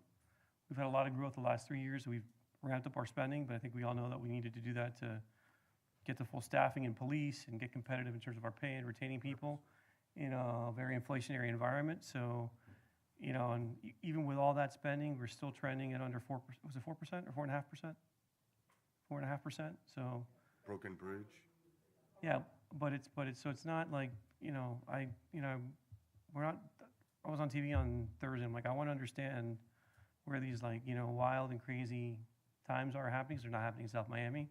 So kudos to Alfredo, Sam, who've been here, a long time, and the rest of the staff are kind of keeping, the controls on growth. And but I think it would be helpful to share that historical information with our residents so they know what's been happening.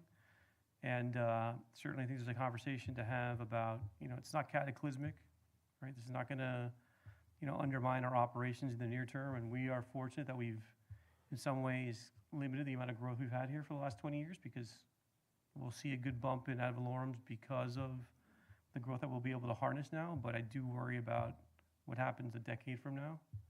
If we do have an environment where we're capped at 3% of, residential growth and 5% of commercial growth, that blended average does not make for good math in terms of structural budget balance. Because we got to pay people to stay, right? And we got to have insurance costs that are going to rise, and there will be inflation at some level, right? Maybe not the level we've experienced recently. I think it's all a conversation we should have, and at the end of the day, I certainly do not. We know how hard it is to get money to Tallahassee that we can use, but we don't really, really, really need. I mean,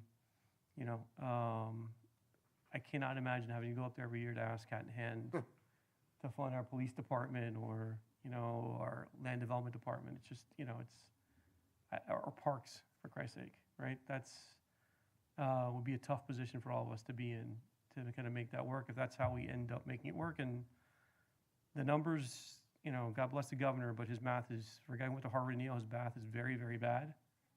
Yeah, no, I mean, and I say this because $3.8 billion, yes, we'll have a surplus in fiscal year 27, but the projected deficit, and it's not my math, it's the estimating conference at the state is $7 billion in fiscal year 28 and $10 billion in fiscal year 29.